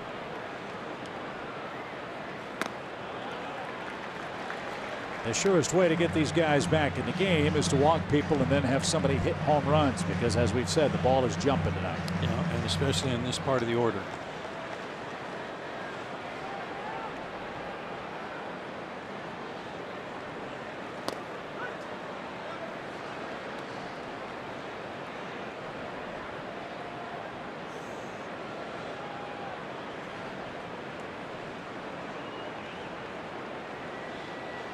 Three balls, 1 strike. For Adam Eaton, a runner at second, 1 out. Good pitch. Full count. You know what was on Eaton's mind? It's not swinging. He's trying to reach and set up the guys behind him. And those guys are Turner, Rendon, and Harper.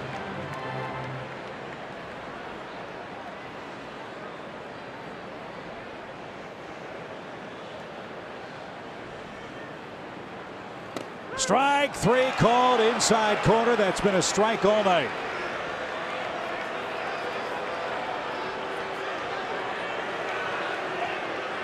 That had a little backup on it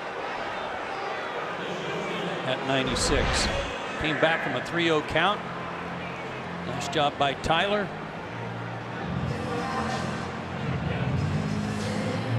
The zone the last 2 nights. Hitters should have caught on by now from both sides. Call more strikes, swing the bat. Here's Turner. Runner at second, 2 outs. Turner has reached on an error and he's flied out. Fulte's retired, 12 out of 13 now. With a 7-1 lead. The pitch is grounded toward third. That got through Culberson, and that's going to score a run. Wieters will come around. Turner is standing at second base on an E5. That one got through the wickets. Charlie Culberson at third base. It's 7-2. No RBI. And now Rendon's coming up. That's too bad. It's right at him. And right off the fingers. A gift run there, especially when you think about Wieters getting on after the ball deflected off Mike's glove. These guys don't need free runs. Rendon has the lone Nationals RBI that came in the first.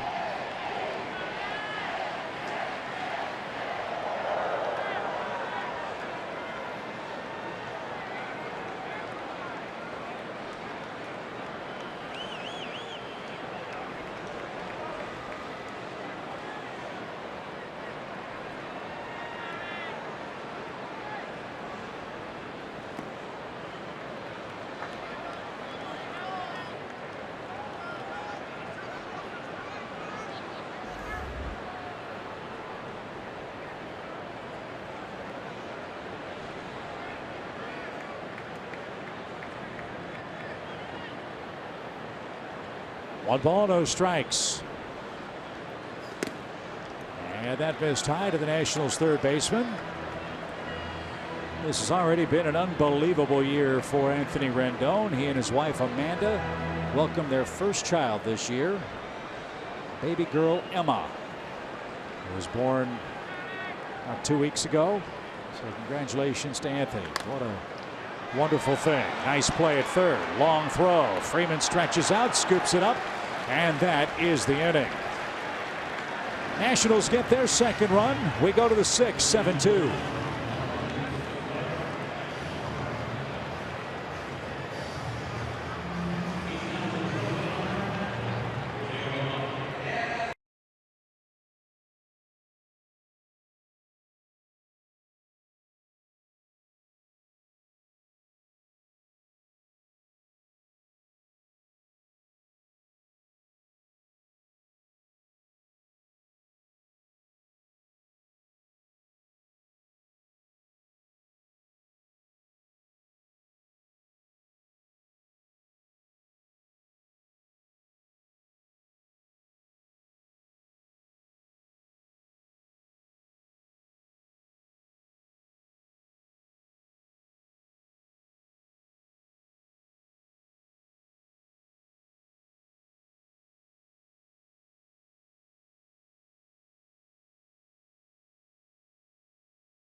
Zoom went the long balls for the Braves in the fourth inning. Tyler Flowers and Ronald Acuna with a couple of tape measure shots. There are StatCast AI powered by AWS. They're just ridiculous how far they went. Tyler almost hit one to the concourse. Acuna almost hit one up there above the batter's eye. 900 feet exactly the distance combined. FP Santangelo came over an inning ago or so and said he does not remember anybody hitting a ball to that part of the ballpark as a right-hand hitter where Tyler Flowers went in his last at bat. I mean, over the Braves bullpen and a couple of rows shy of the Fan Plaza, which is the entry gate here at Nationals Park. A swing and a miss, 1 ball, 2 strikes here. He got it all. So did Acuna. I've seen Ryan Zimmerman hit long home runs here. We saw Michael Morse hit one out toward the brew house in left center. But Tyler got every bit of home run number 5. As Joe said, his first since clocking one off Brad Hand. And he's had a unique ability to hit home runs off all-star caliber pitchers, including Chris Sale of the Red Sox. The pitch is high, full count. Yeah, he's got a few notches on his bat from some real quality pitchers.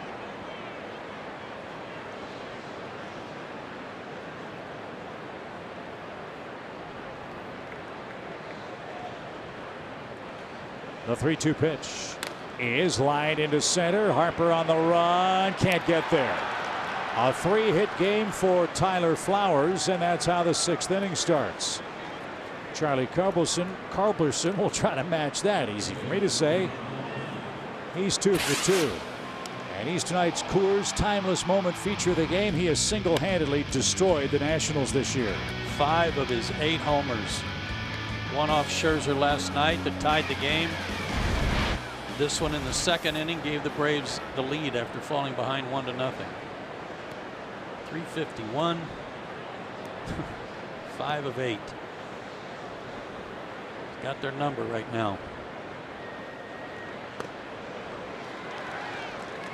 And something off speed had him out front, swing and a miss. Now the Nationals bullpen starts to work. As Malone at 81 pitches. He's not been able to solve the bottom part of the Atlanta order. The 6, 7, and 8 hitters for the Braves tonight are 6 for 8 at the plate. How about that? Big night for them. Big night for Tyler. He was 1 for 10 on the road trip and 3 knocks tonight with a home run, long homer. No balls, 2 strikes. And a swing and a miss. And that retires Culberson for the first out of inning number 6. And Mike Foltynewicz is coming up. He struck out and he's laid down a sacrifice. Kind of went slow, slower, slowest on Charlie that time, and it worked. 4 strikeouts for Malone. And Foltynewicz is the hitter.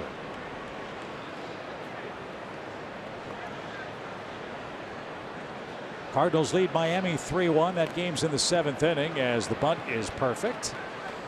I believe Matt Carpenter's hit another homer for the Cardinals. What a year. He's a guy that's being touted, and justifiably so, as an MVP candidate. Carpenter at least 30 home runs on the year. I think he's added 200 points to his batting average in the last 6 to 8 weeks. That's right. I did read that somewhere. It was really, he had really hit the skids early in the year, but it's made up for it. Good job by Folty. 2 sacrifices tonight. And I mentioned the Cardinals because the Braves have 3 games left with St. Louis. They'll be coming up in September. What a homestand for Atlanta. Washington, St. Louis, and the Phillies for the final homestand at SunTrust Park. Visit Synovus for your banking, lending, and investing needs. Synovus, the bank of here.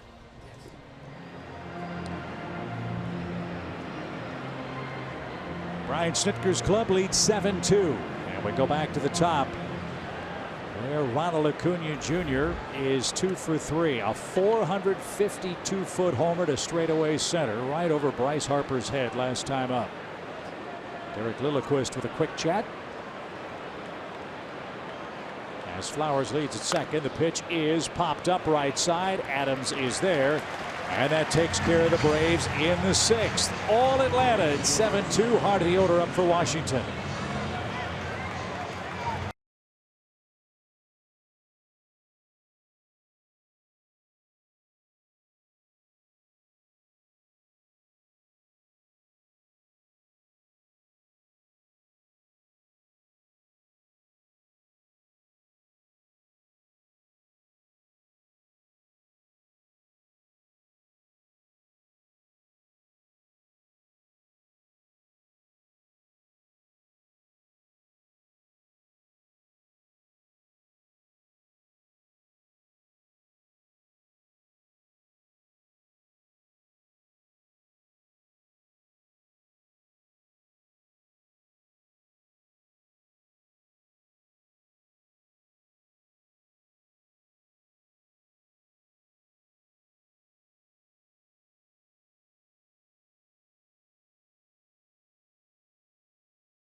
is straight A's, and that's what we've got working on our game summary, brought to you by Chevrolet. Find new roads. Indeed, Chip, it's been outstanding.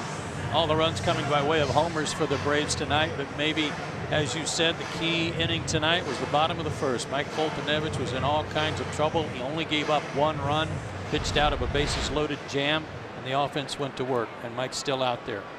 35 of his 89 pitches came in the first inning. Talk about getting things under control. Foltynewicz has done that. He's grown by leaps and bounds in this game. Now he's got Harper leading off. Price has struck out twice against him tonight. Mike has allowed 2 runs on 3 hits, and pitch number 90 on the night is right there for a strike.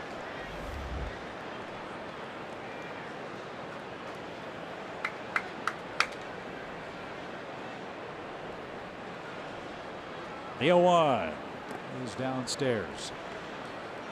2 years ago, a game like this, after 35 first inning pitches, I think it's safe to say Mike would have been in big trouble. I think that's accurate.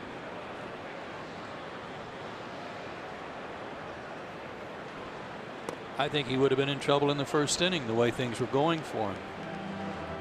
He might not have been able to mentally persevere through that, and tonight he did. Mike's trying to win his 9th game of the year. 2 balls and a strike for Harper, and he's a little late. As you know, Foltynewicz has an uncanny ability, even around 100 pitches, to still throw 97 miles an hour. The difference between these last 2 or 3 innings is his command and control has been so much better than it was early in the game.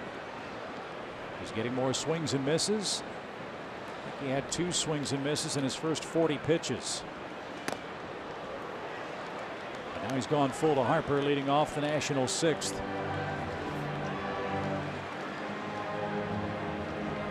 And when you keep the other guys under control and your offense hits 3 long homers with men aboard, you're in the spot that Mike's in right now, leading 7-2. And the pitch is lifted toward left. That's well struck.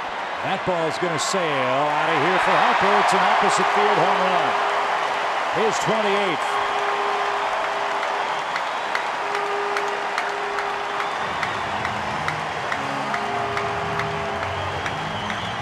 He is on his way, Joe, to a gigantic second half for the Nationals.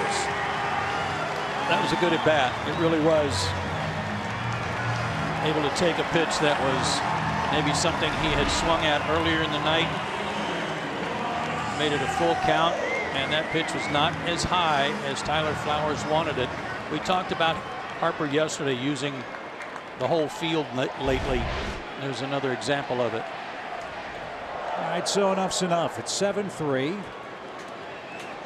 Harper is homered. Soto's the batter. And Soto is having some discussion with Greg Gibson. Dave Martinez is on his way out. And I think Soto may have been thrown out of the game.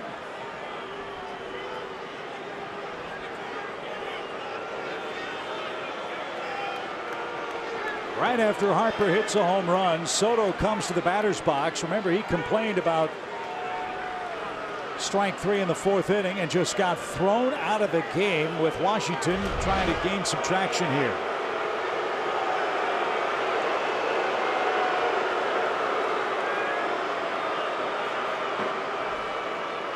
Wow, that's huge. I'll say. Must have been the magic word of some kind.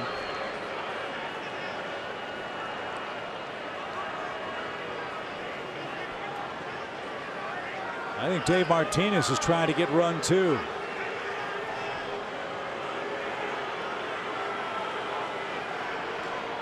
And Martinez has a word or two for Jerry Lane, who was behind the plate last night, and the Nationals were none too pleased with his strike zone either. So Soto has been ejected from the game in the 6th inning before he was thrown a pitch by Mike Foltynewicz here. Now, it looked like he said something, and then Greg Gibson took his mask off, or already had it off, and said, "What did you say?" or "What was that?" And he said it again. Threw him out. And now Greg Gibson's waiting for the Nationals to get a batter up there, and finally I think Kevin Long's just been thrown out. Who else wants to head to the showers?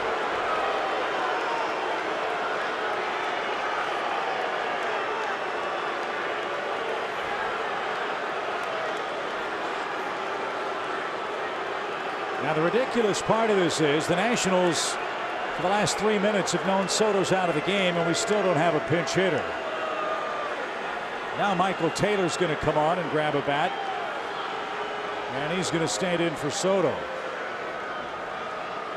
who has been thrown out of the game. We assume it's Kevin Long who's been chased, not Dave Martinez, who's still on the top of the dugout stairs. And Mike Foltynewicz has to sit and watch and wait.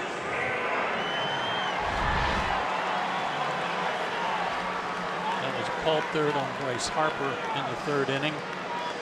That was high, and then Soto complained about this one. That was just off the corner there. Might have even caught the corner, and that was perhaps what he was complaining about when he went to the plate. I don't know. So Michael Taylor will check in and hit. Base is empty in a 7-3 game, and the pitch from Folty missed downstairs, ball one.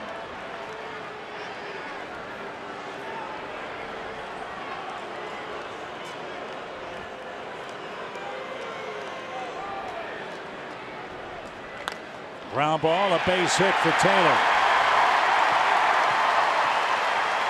So back-to-back hits in the Washington sixth. That brings up Matt Adams.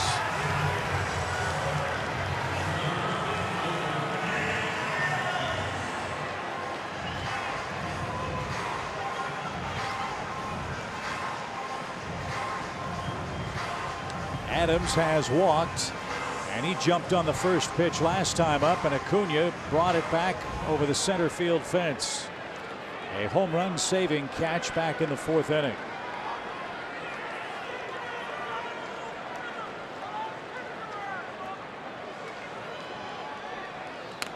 You know, unless you've got a 10 or 12 run lead on these guys, you never feel real comfortable. And I go back to last inning, that unearned cheap run they got last inning, which is kind of a freebie. You hate to give them those easy runs like that because of all the thunder they've got in their lineup. And hey, they're playing good baseball. They've won 9 of 13 games. This one's hit to right. That's pretty deep, but not deep enough. Markakis is there for the first out. 1 in, 1 on, 1 away. Here's Murphy, who's 0 for 2 and 0 for 9 so far in this series. What did Mike think of that last pitch? Mike thought he gave up a long one.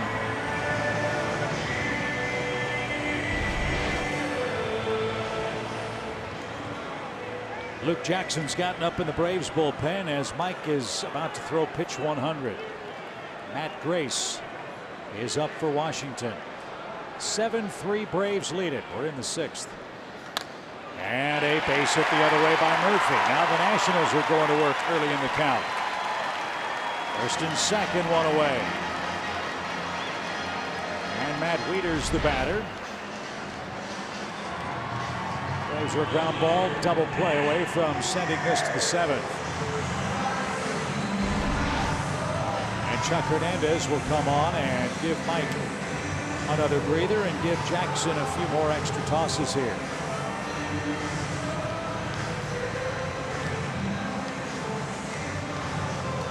Stick around for the middle of the seventh inning. As always, it's the stretch presented by Advance Auto Parts. Jerome and BJ are standing by with updates from around the major leagues. We, of course, will join them for Braves Live after Game 3 tonight.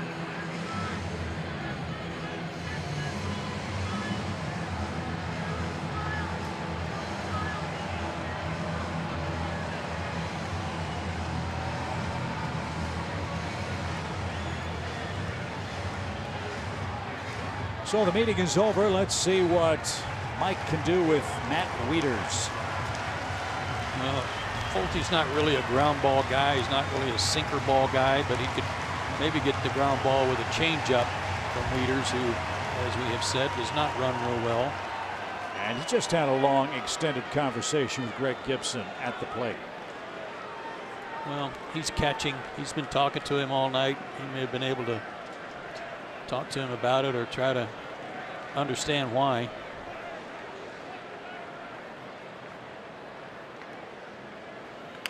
Pulled foul, strike one. Soto ejected before he swung the bat in the 6th inning. We believe complaining about being struck out in the 4th inning. Big loss for the Nationals. Harper is homered. Taylor pinch hitting for Soto. Singled. Adams fly to right. Murphy singled to left. 6 hits for Washington now. 3 of them in this inning. Lined down the line, foul. But Fulte's ahead 0-2. That was a mistake on a slider.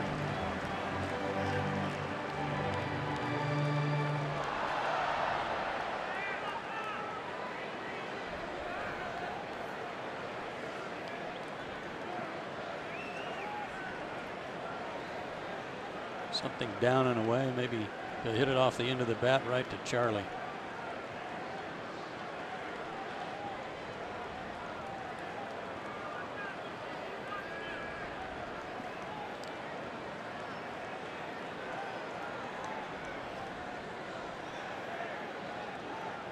No balls, 2 strikes. Ooh. Huh. Missed the target and didn't get the call, perhaps the reason why. Ryan Zimmerman's on deck. He would bat for the pitcher, barring a double play by Wieters here. Ball and 2 strikes. Swing and a miss. Wieters retired. 2 out. Big pitch for Fulte. That's 7 strikeouts. And it will be Zimmerman.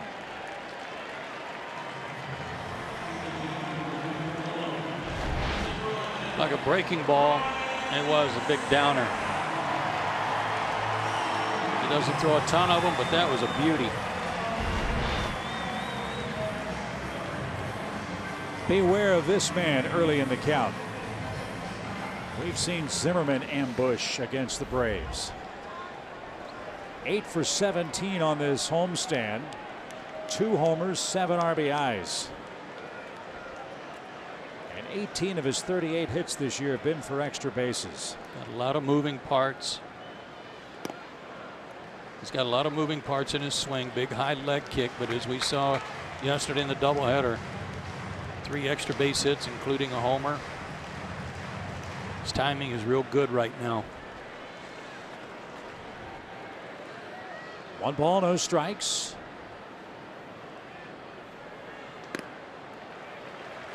Braves are hoping Zimmerman will be the final hitter that Fultonevich needs to face. 2 on, 2 out in a 4-run game.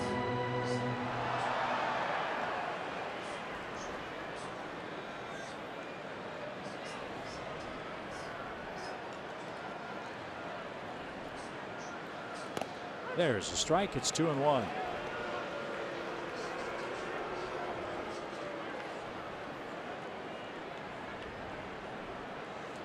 Really need to get this guy, make a good pitch. You got the top of the order circling back again. And then next time through the order, maybe they'll see another arm. Now the 2-1. It's high, ball 3.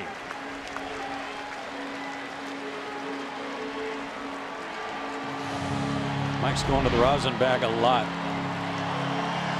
Right at the top of the zone. Didn't get the call that time. He's going to the rosin bag a lot, as if he's having a little trouble with his grip. So let's see what they come up with. 3-1 to pinch hitter Ryan Zimmerman. The pitch all the way to the backstop, and the bases are loaded. That one sailed away from Flowers at 98 miles an hour. And that's going to be the last pitch Fultonevich throws in the game. 109 in total, 35 of them in the very first inning. So for the second time tonight, Washington will have the bases loaded with 2 outs. This time, though, the top of the order is coming up. It'll be Adam Eaton, And it'll be Luke Jackson coming in to try to put out a 6th inning fire. 7-3 Atlanta has the lead, but it's a lead in jeopardy in the middle innings in Washington.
It's Luke Jackson's turn, and he'll try to get the Braves out of a bases-loaded 6th inning mess.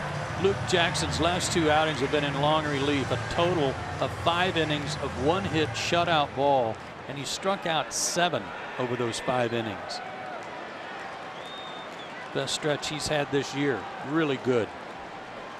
No place to put Adam Eaton, the Nationals right fielder, who's doubled, scored, and struck out twice. And the first is over but low. Ball 1.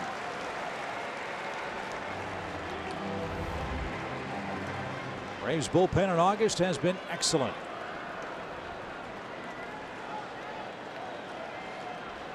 It'll need to be excellent tonight, protecting a 4-run lead.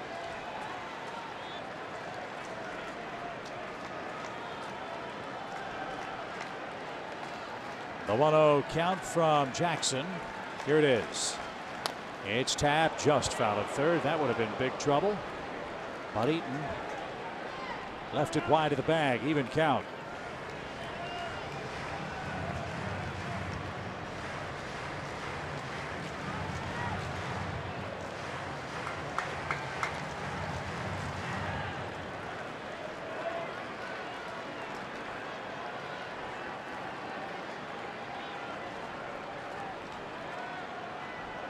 One ball, one strike.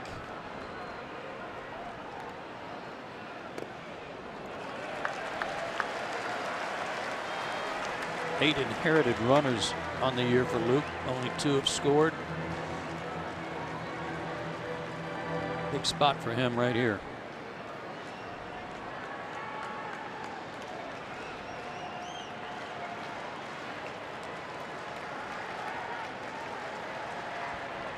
Now it's a 2-1 count.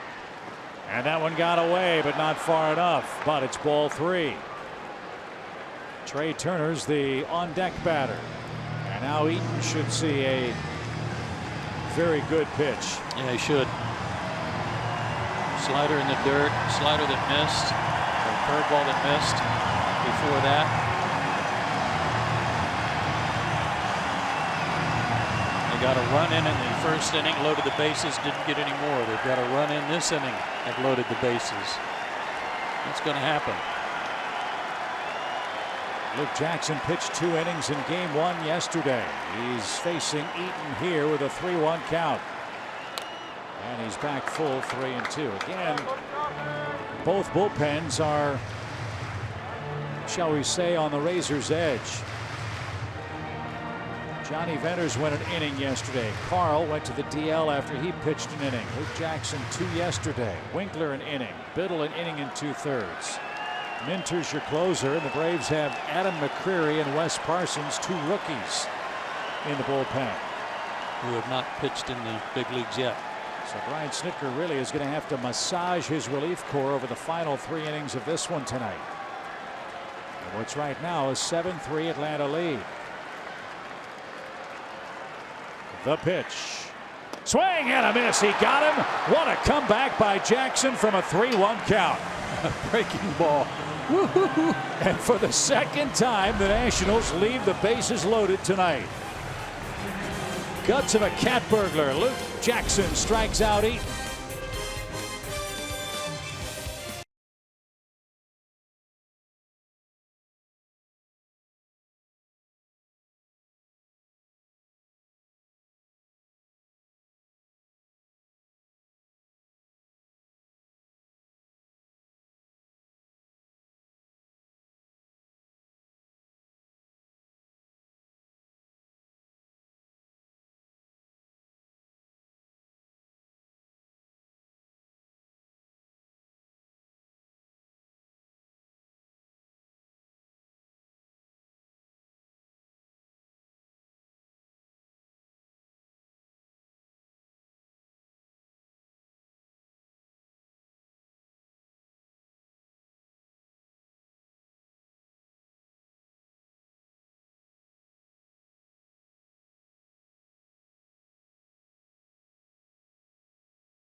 The 6th inning, that requires the Nationals to change their outfield alignment. Michael Taylor came on as a pinch hitter. He'll play center.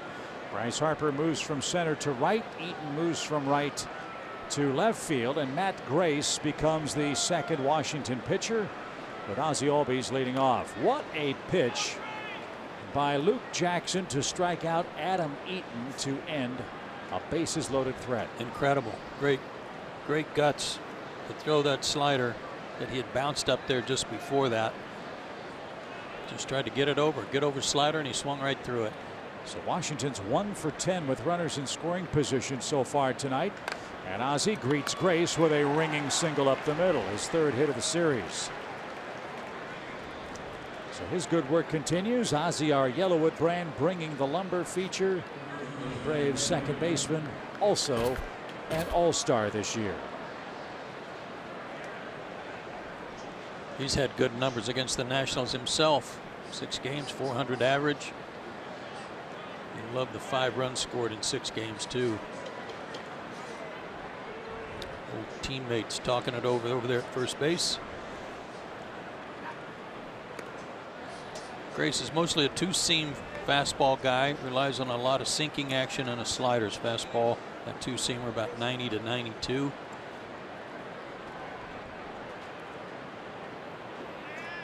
Lefty versus lefty here with Freddie Freeman.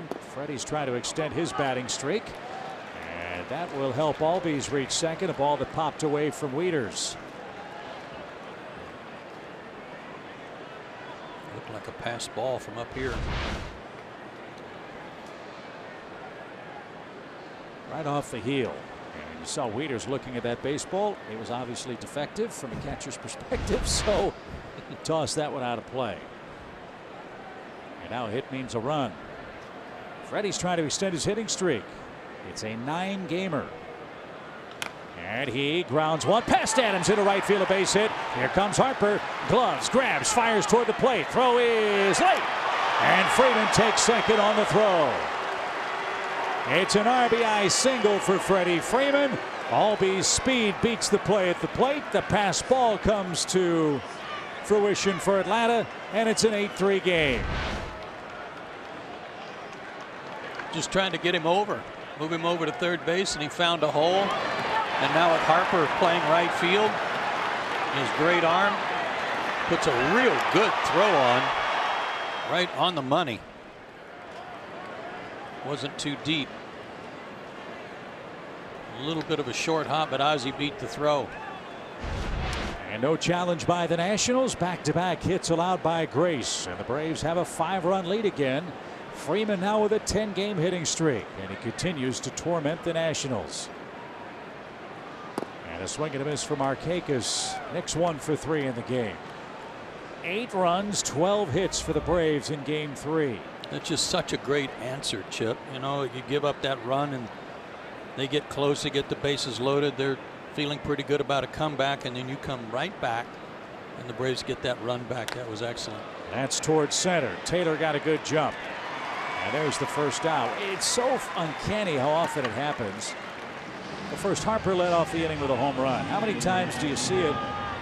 A team loads the bases, doesn't score, and then the momentum is absolutely sucked out of their dugout and heads to the other side of the diamond. Right. And it happened here after the bottom of the 6th and into the 7th, where Dan Winkler's getting ready to appear after the stretch. Adam Duvall, the batter. He's 1 for 3 with a run scored.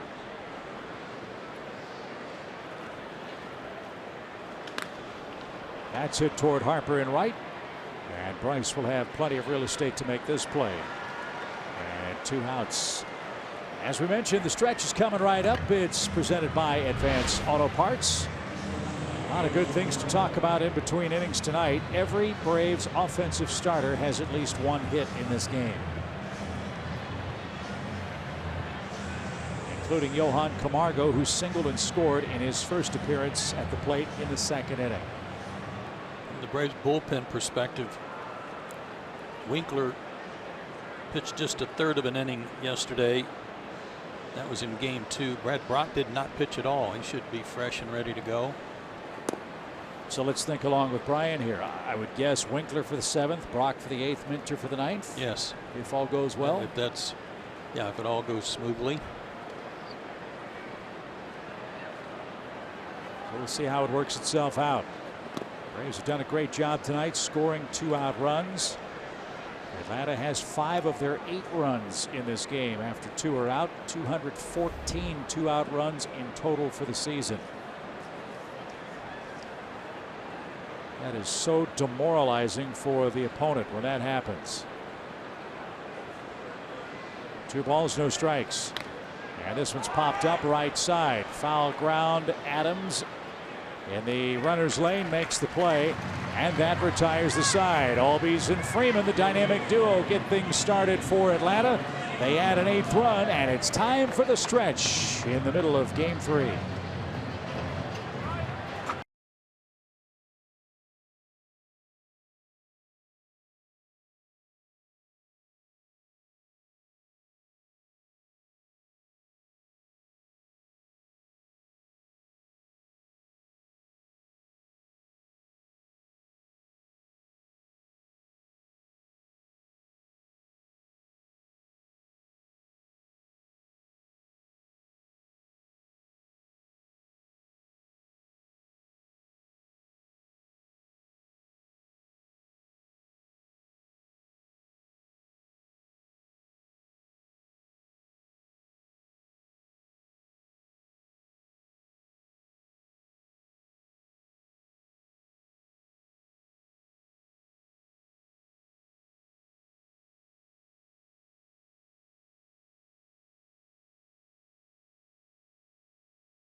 For the final 2.5 innings of this ball game, he'll play center field. That means Ronald Acuna will shift from center to left. Adam Duvall is out of the game after a 1-for-4 night.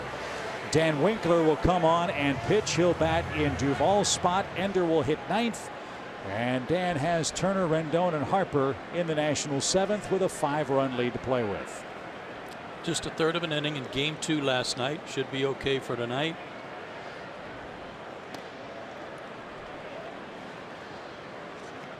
Gave up a base hit last night in that outing. Dan with 3 straight scoreless outings on the road trip.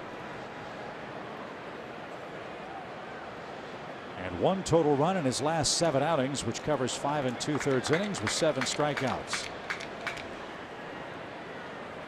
So Winkler for the 7th. We presume Brock for the 8th and Minter perhaps for the 9th. We'll see how it works out. 2 balls, no strikes to Trey Turner, and now 2-1.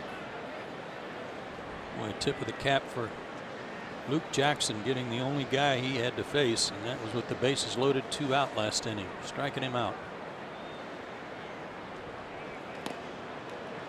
That ball exploded away from Turner. It's 2-2.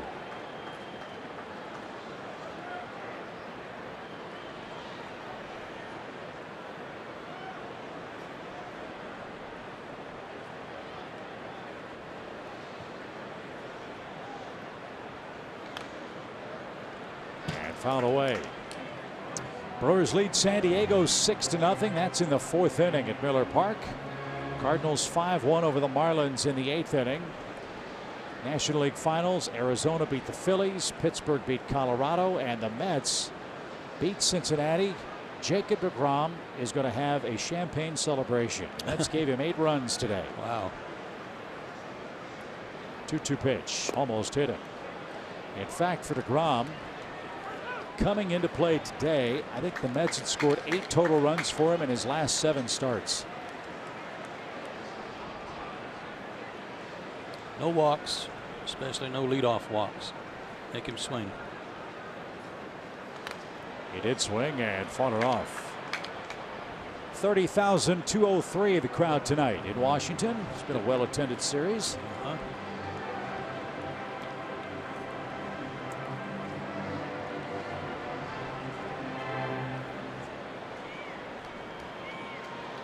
Nationals have gone over 1.8 million in attendance. Are averaging a little more than 32,000 per home date. And popped up.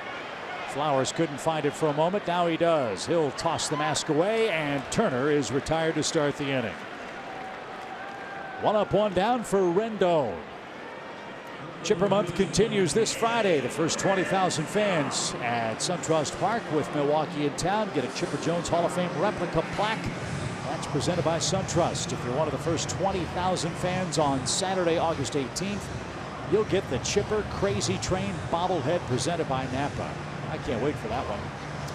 And find out all the Chipper details at Braves.com/Chipper.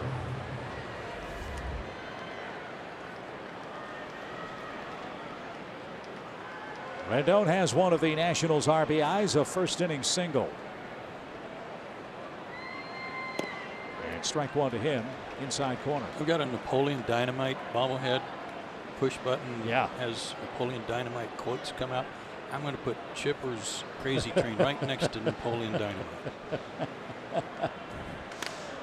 Line just out of reach of Ozzie into center for Rendon. He's got another hit. And that's in front of Bryce Harper, who homered his last time up. You know, now that I think about it, Chipper and Uncle Rico have such a close resemblance. You might get those bobbleheads confused. Oh, my. So here's Harper. 5 homers, 17 RBIs, 15 runs since the All-Star break. And while Braves fans want to see him have a bad night at the plate, this guy doing what he's doing is really good for the game. Harper, one of the most disappointing first halves when it comes to average this year. Still had the power numbers, and he just got hit on the leg again. In fact, he got hit in their last series, and it knocked him from the game. I wonder if it got him in the same spot. It was that knee.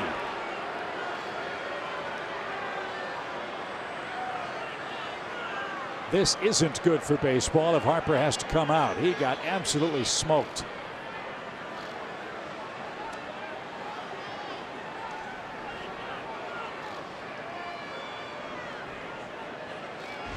Was it the foot or the knee? Oh, the shin, calf. Yeah, right below the knee.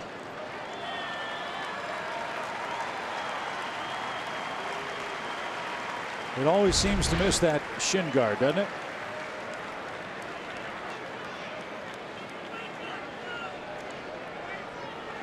So Bryce will limp to first. And Michael Taylor's going to be the hitter.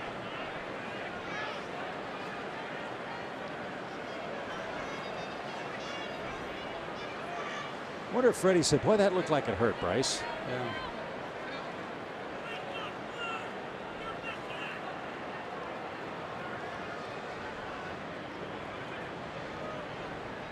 Bryce gave him a playful shove, whatever Freddie said. I'm sure there was a lot of sympathy. Yeah, right? Got all meat on the outside of the leg. Bryce has that position down. Remember, he was a former catcher. So Freddie with a pat on the back.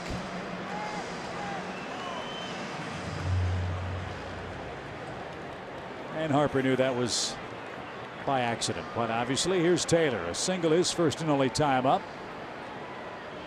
Pop out single hit batsman for Winkler as the Nationals continue here in the 7th inning. Pitch is right there, a strike.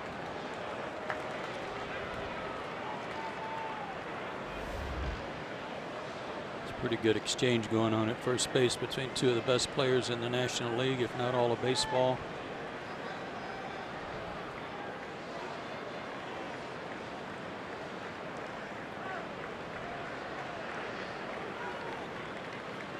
Harper's hurting, and he knows already they've lost one of their outfielders to an ejection when Soto got thrown out. And now another meeting on the mound. Flowers and Winkler can't get together on the signs. Well, remember last night there was some problems seeing the signs. The Nationals with their white baseball pants make it a little bit easier for the catcher to give signs.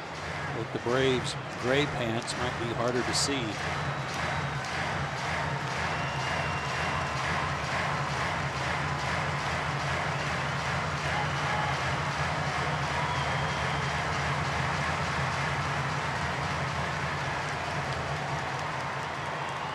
A double play ball would be nice.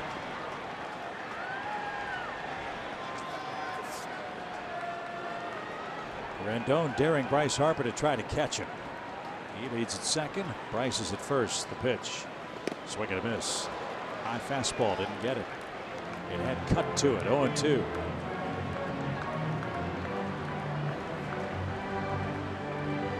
Dan Winkler's return, one of the real compelling stories in the major leagues this year.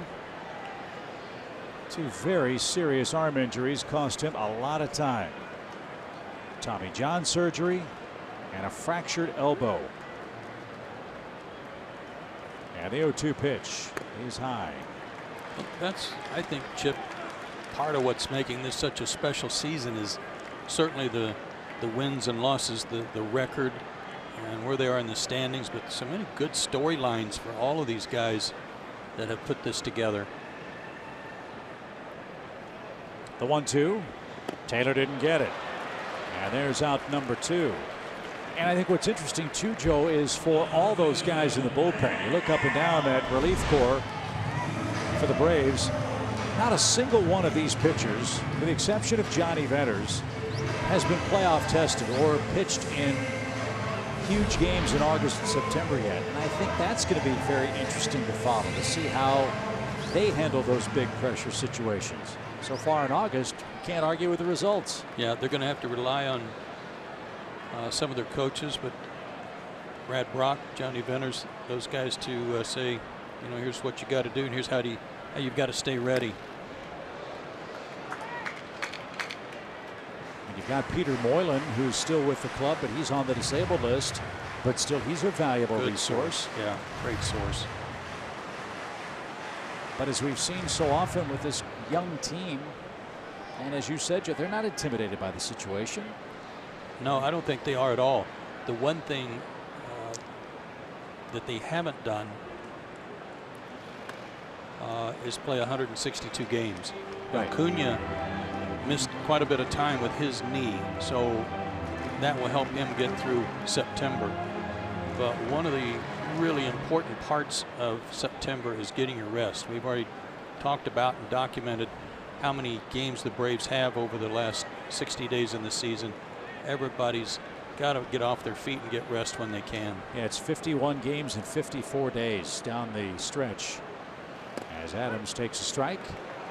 And Big City's down 1-2 now with 2 on in the 7th inning. Again, Washington has had no luck at all with runners in scoring position. Knock on wood. They're 1 for 11 so far in the game. Adams 0 for 2 tonight. He's also walked. And now Winkler ready. And the pitch is popped up right side, headed for the stands, and out of play. So, you know, in September rosters can expand to 40 men. I think that's a rub too, because the Braves are going to be in a knockdown drag out pennant race with the Nationals and Phillies. I don't know how much rest you can give your regular players in those critically important September games against the Pirates and the Red Sox and Arizona, Cardinals, Phillies twice.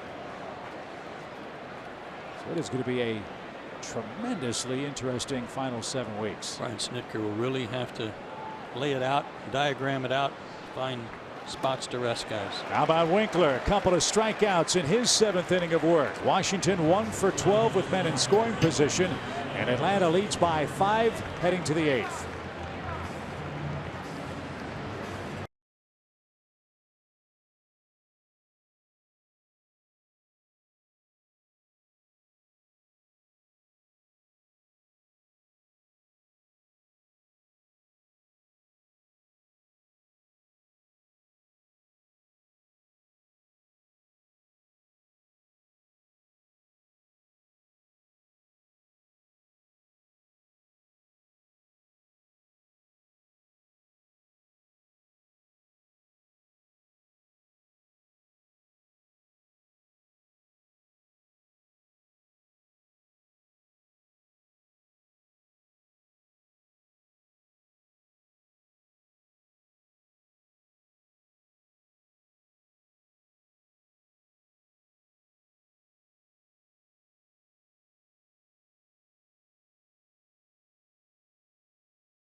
Okay, Jerome, thank you very much. Milwaukee's coming to town Friday. That's a good club. Braves had trouble with them up at Miller Park. They owe them a little revenge this weekend, as Greg Holland is on for his 2nd appearance as a Nat. They signed him right before game 1 of the doubleheader yesterday.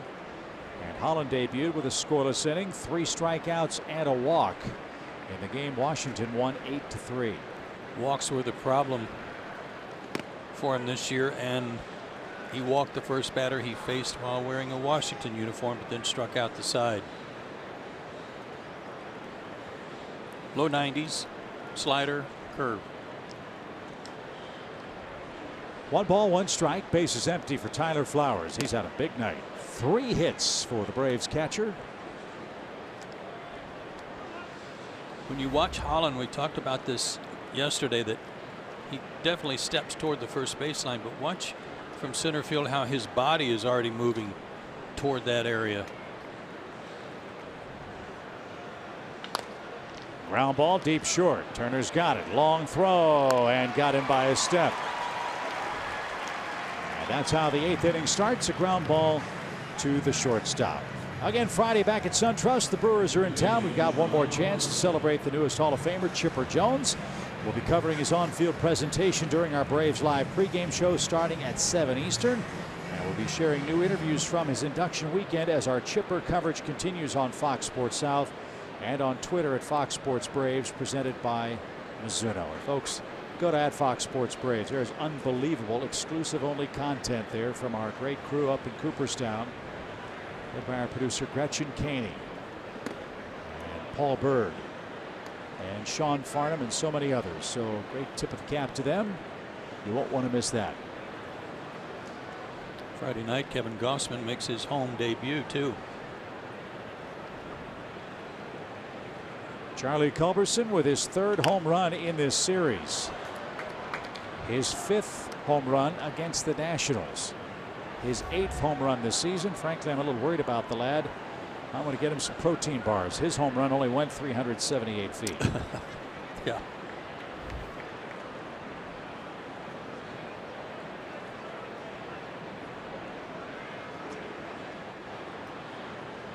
A ball and a strike from Holland to Charlie Culberson.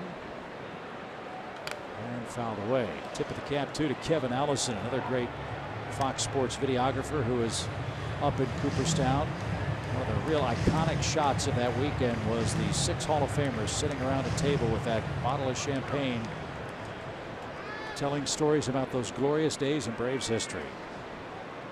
Great stuff. Oh, that's kind of that's electric stuff. Hear all those guys talking and laughing.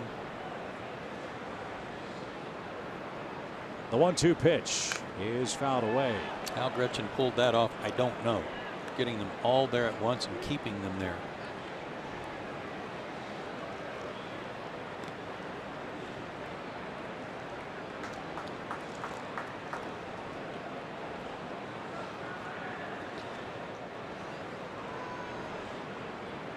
All Braves in game 3. 8 runs on 12 hits. 3 long Atlanta homers. A major difference.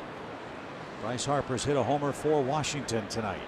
The pitch is cut on and missed, and Culberson's retired. Holland has his 4th strikeout of this series, and 2 are out.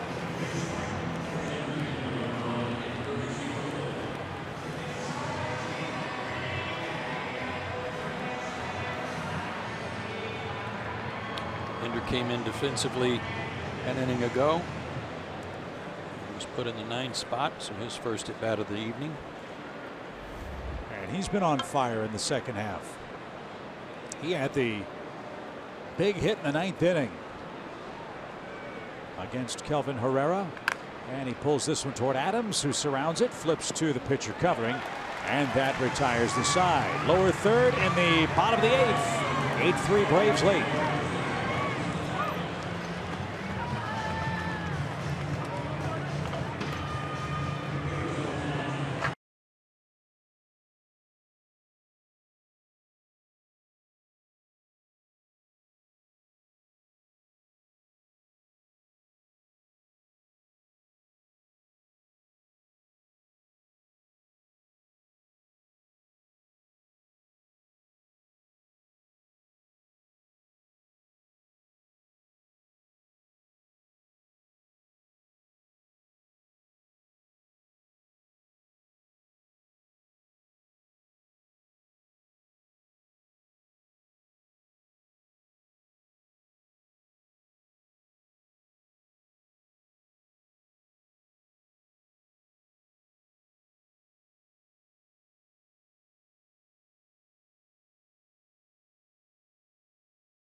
16 years ago today, John Smoltz got to 40 saves in a major league season, faster than any other pitcher in history. Lee Smith had the record previously. John Smoltz, part of his remarkable career. Wes Helms, Mark DeRosa, Gary Sheffield. Notice how stoic John was. Hardly a word spoken with his cap on as he There you go. gave the high fives. Smoltz jersey in the house. And as Daniel Murphy leads off. So interesting here. You've got Winkler on for his second inning. Come to think of it, A.J. Minter has pitched 2 days in a row. He pitched 2 out of 3 days, I should say. And it's Brad Brock who's getting ready, perhaps to close this one out. Or he and Winkler are going to split this inning. Could be. And then work the ninth. So we'll see how it works out as Murphy, Wieters, and then the pitcher spot is coming up. Murphy's 1 for 3 and 1 for 10 in the series.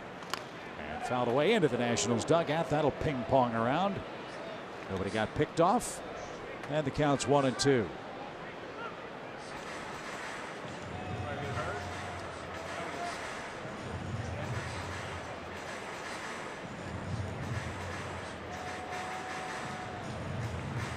$30,203 tonight. Many of them heading for the DC Metro after the Braves had a couple of big innings early. The pitch is slapped to the left side, and Camargo's got it. There's a strong and accurate throw. One man down. Visit Synovus for your banking, lending, and investing needs. Synovus, the bank of here. Here's Wieters. Wieters was a key strikeout in the Nationals' 6th inning. His strikeout came with 2 aboard and 1 out. He singled and scored on an error at third base in the 5th inning. He unloads to center. Ender going back, still going back, still going back at the fence. Won't get it. It's off the top of the wall. And Wieters chugging into second. The throw there is high, and he's safely aboard with 1 out. What did that hit? I don't know. I thought Ender might have a beat on it, but it looked like he may have jumped too soon. I don't know if it hit his glove or hit something at the top of the fence. Oh yeah, he jumped too soon. He thought he was right on the wall, and he had another step, and it went over his glove. That's too bad. That could have been 2 great catches on the wall out there tonight. So Matt Reynolds will come on and pinch hit. Reynolds and Matt Adams have been a terrific lefty-righty combination at first base for Washington, with Ryan Zimmerman out most of the year. Reynolds, another guy that was there for the taking, and he's rewarded Washington with 11 homers. And think about it, Adams and Reynolds, 29 homers combined. That is big-time production. But he can't hit a 5-run homer. And that's off the plate, ball 1.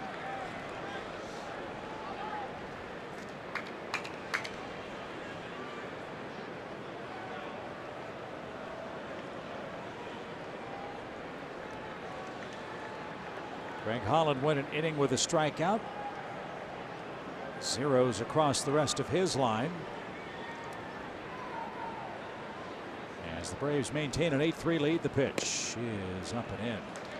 Hey, story you might have missed around Major League Baseball the other day. Former Brave Bartolo Colon finally got win number 246. Yeah, wasn't it great? Which is most ever among Latin American pitchers. Bartolo pitched 7 innings to beat Seattle. 246 and 186 in a 22-year career, and he says he's not done, Joe. He wants to get to Juan Marichel's all-time innings pitched record. He's about 61 innings away from that. He can do it. I don't question anything about Mr. Colon. He can do it. And he is the active wins leader in Major League Baseball. Pitching for Texas this year. Line drive to short. That takes care of Reynolds. And that's the second out. 2 away. And to the top we go. Adam Eaton, who has doubled, scored, and struck out 3 times since. You never know how these late innings are going to line up in terms of a rally.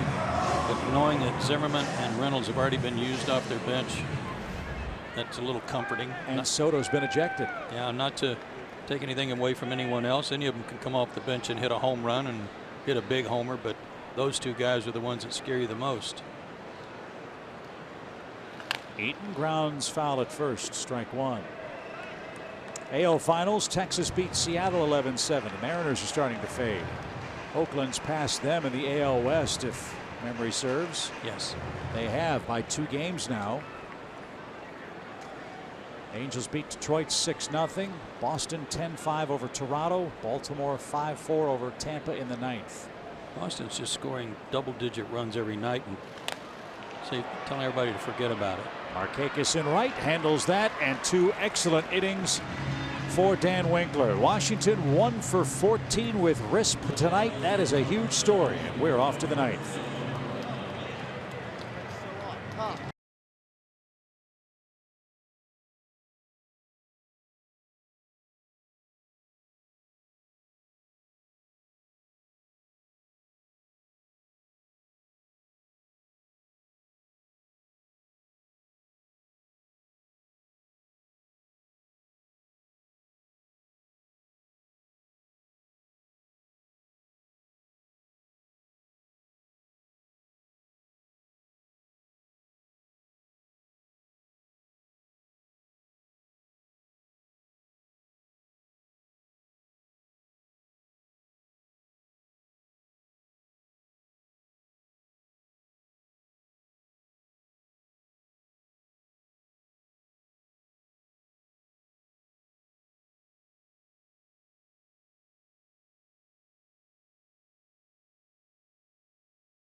Ball. Something else that's so exciting about this Braves team is their ability to win in their last at bat. They've done a great job on this road trip. Late inning work by everyone has been spectacular. The home run by Nick in New York, the triple last night by Ender to win that ball game. How about these numbers for the Braves from the 8th inning or later? First in all of those offensive categories, especially runs scored. Absolutely awesome. Braves have a note in the press notes called "Never Quit with Snit." 13 last at bat wins for the Braves this year. 50 such victories since Brian Snitker took over as this team's manager. And because of their great work in the 7th, 8th, and 9th innings offensively, that's what's allowed them to come back and snatch so many of these games from the jaws of defeat. As I've said a million times, they don't always win, but more often than not, they give you a finish. Yeah, they do not quit. So Ronald Acuna will lead off against Sammy Solis, who is the 3rd Nationals reliever tonight. Atlanta 8 runs on 12 hits. Washington 3 runs on 8 hits. The big stat on the line scored 10 left on base for Dave Martinez's club, which has gone 1 for 14 with runners at second or third base tonight.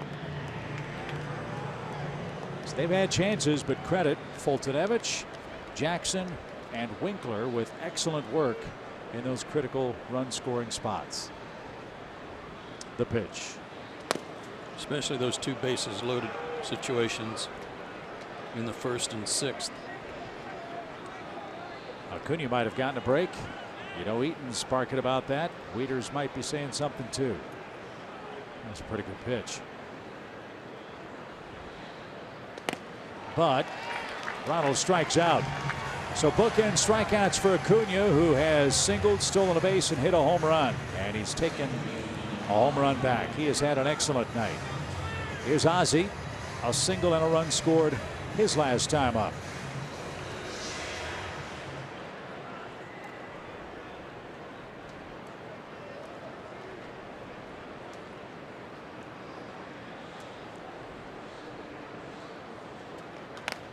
Pop fly down the right field line and out of play. Cannot state this enough, I think, Joe. As Acuna says, maybe you can have some luck with this bat. It's certainly got enough pine tar on it for both of them. I'm surprised he was able to get it out of his hands. As Ozzie's behind in the count 0-1.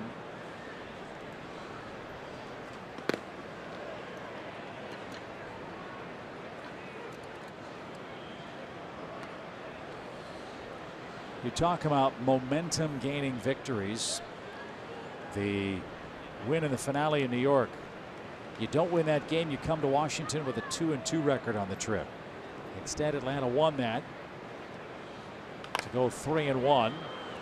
Fly ball toward Harper and right. The Braves did nothing against Jeffrey Rodriguez in game 1 of the doubleheader yesterday. Then come back and beat Max Scherzer. Well, win a game that Max Scherzer pitched, I should say. But more than that, Joe, is the confidence I think the Braves are showing playing this club in this ballpark. This place has been a house of horrors. I don't think the Braves are as intimidated by the Nationals at Nationals Park as they once were. Not at all. Not at all. It's a different Braves team. It's a better Braves team. They know they can win anywhere and against anybody. The Braves are, if they hang on and win this one, they'll be 9-6 against the Nats and 4-4 here. And 36-18 in the division. Play 66-67 baseball against your division. You have an excellent chance to win that division.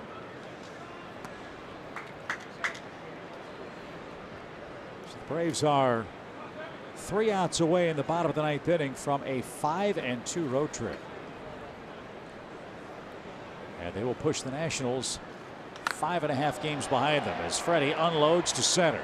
Taylor's going back. That carries to the track, and he's got just enough room to retire the side. Turner, Rendon, and Harper, the final hopes for Washington. It's 8-3 after 8.5.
And tonight marking the 15th meeting between the Braves and the Nationals so far this season, getting closer to wrapping up that series here in DC of the regular season. Now, the Braves close out the series tomorrow at 1 p.m. and then they return to Fox Sports South when they open up a weekend homestand versus the Milwaukee Brewers. That series starts with the Friday night showdown, brought to you by Kaiser Permanente at 7 o'clock. You heard Chip and Joe mention it earlier, you guys.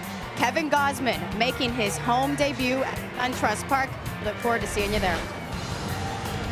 Indeed, can't wait to get back home for an extended homestand, Kelsey. You see Dansby Swanson to check in at shortstop. Johan Camargo will move over to third base. Brad Brock, who saved 11 of 13 games in Baltimore, will try to finish off this one. It's not a save situation. The lead's too big. But he's got Turner, Rendon, and Harper. Not an easy trio to try to retire here at Nationals Park. Ball one. It's Trey Turner, the Washington shortstop. Brock was in 2 games at New York, an inning each, 1 hit, 1 walk, 4 strikeouts.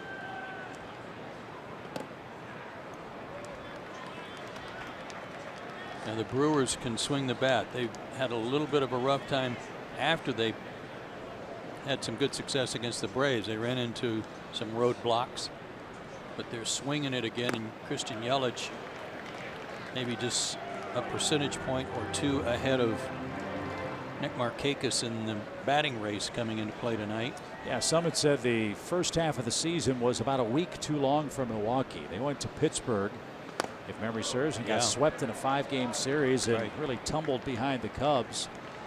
But they've recovered a bit. Milwaukee just 2.5 games behind Chicago at the start of play tonight. And they've made some improvements. Pop fly. Freddie gives chase, but isn't going to have a play. They've got a former Oriole, Jonathan Scope, playing second base for them. Mike Moustakas playing third. Shaw was going to play second until they got Scope. Now he's a bench player. It's a nice weapon, a 20 home run guy at your disposal. I heard Jerome say Eric Thames is swinging the bat, as is Trey Turner. Turner has his first hit. He's reached 3 times, twice on Braves errors, and that's how the 9th inning starts. A leadoff single for Turner. Braves fans, you can meet Ronald Acuna Jr. if you buy a VIP meet and greet package for August 31st. You'll meet Ronald, take a photo with him, and get an autograph. Then you can head down to the field to watch the Braves take batting practice before the game.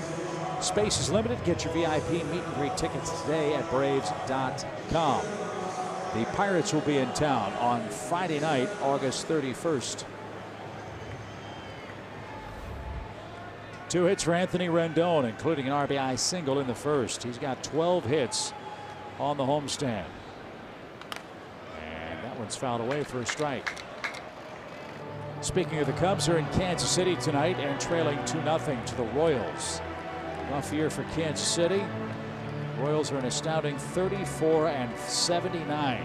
Goodness. Tied with Baltimore for the fewest number of wins in baseball. Milwaukee's winning in the middle innings, so the Brewers could pick up a game if those scores hold. Out of play, 0-2.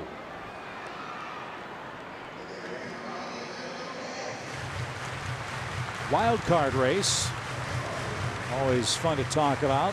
Top 2 wild card teams in the National League, the Braves and Brewers. Arizona's a half game behind Atlanta. Colorado 2.5 back. The Cardinals 4 back. Washington 4.5 back.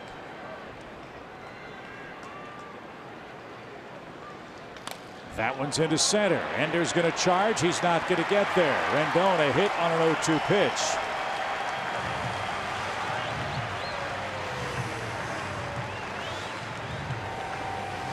And Bryce Harper, the hitter. Slider, and he just somehow reached out and got a piece of that. That was a good pitch. Spoiled.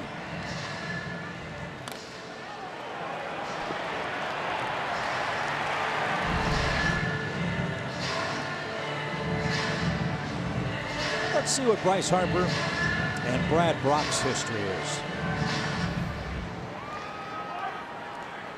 Bryce is 1 for 5 against him. That hit a double.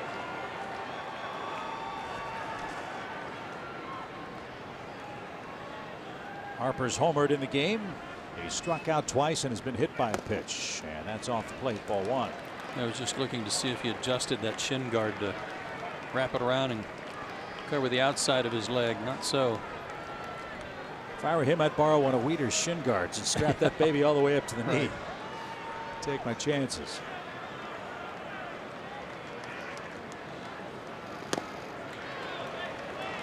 One ball, one strike. Cardinals won tonight. They beat Miami 7-1. I know Matt Carpenter had at least one homer in that game. We will see Carpenter and the Cardinals in September. Part of a real tough month. The pitch. Low, ball two. Pretty amazing that the guy leading the league in homers is a leadoff hitter.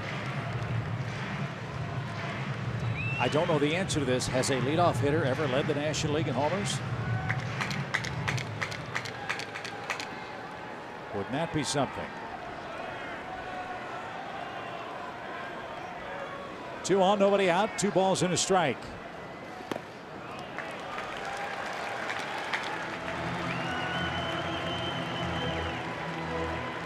Don't need any bottom of the 9th inning drama tonight. No, and prefer not to have to get anyone else up in the bullpen.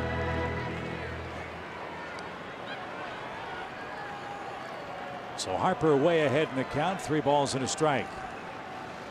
And a liner caught, flipped to second, and it's a double play. Second time Atlanta's gotten one of those in the bottom of the 9th inning in this series.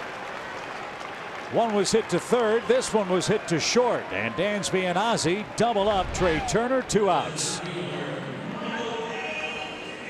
Good timing on the flip to give Ozzie a chance to catch and look where he needed to step.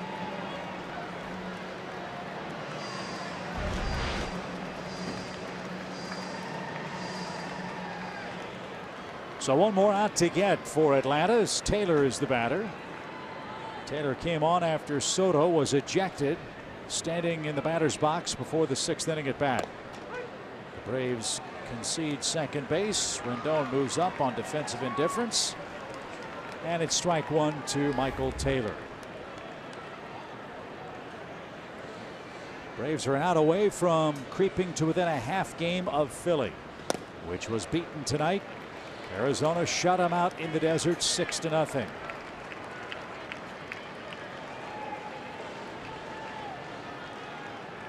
Patrick Corbin's had a good year too for Arizona. We talk about Greinke a lot. Corbin's outstanding also. Yeah, if he got the win, it would be his 9th. The Phillies are off tomorrow. If the Braves can take 3 out of 4 in Washington, Atlanta would head back to SunTrust Park in a tie atop the division after this road trip. That would be great work.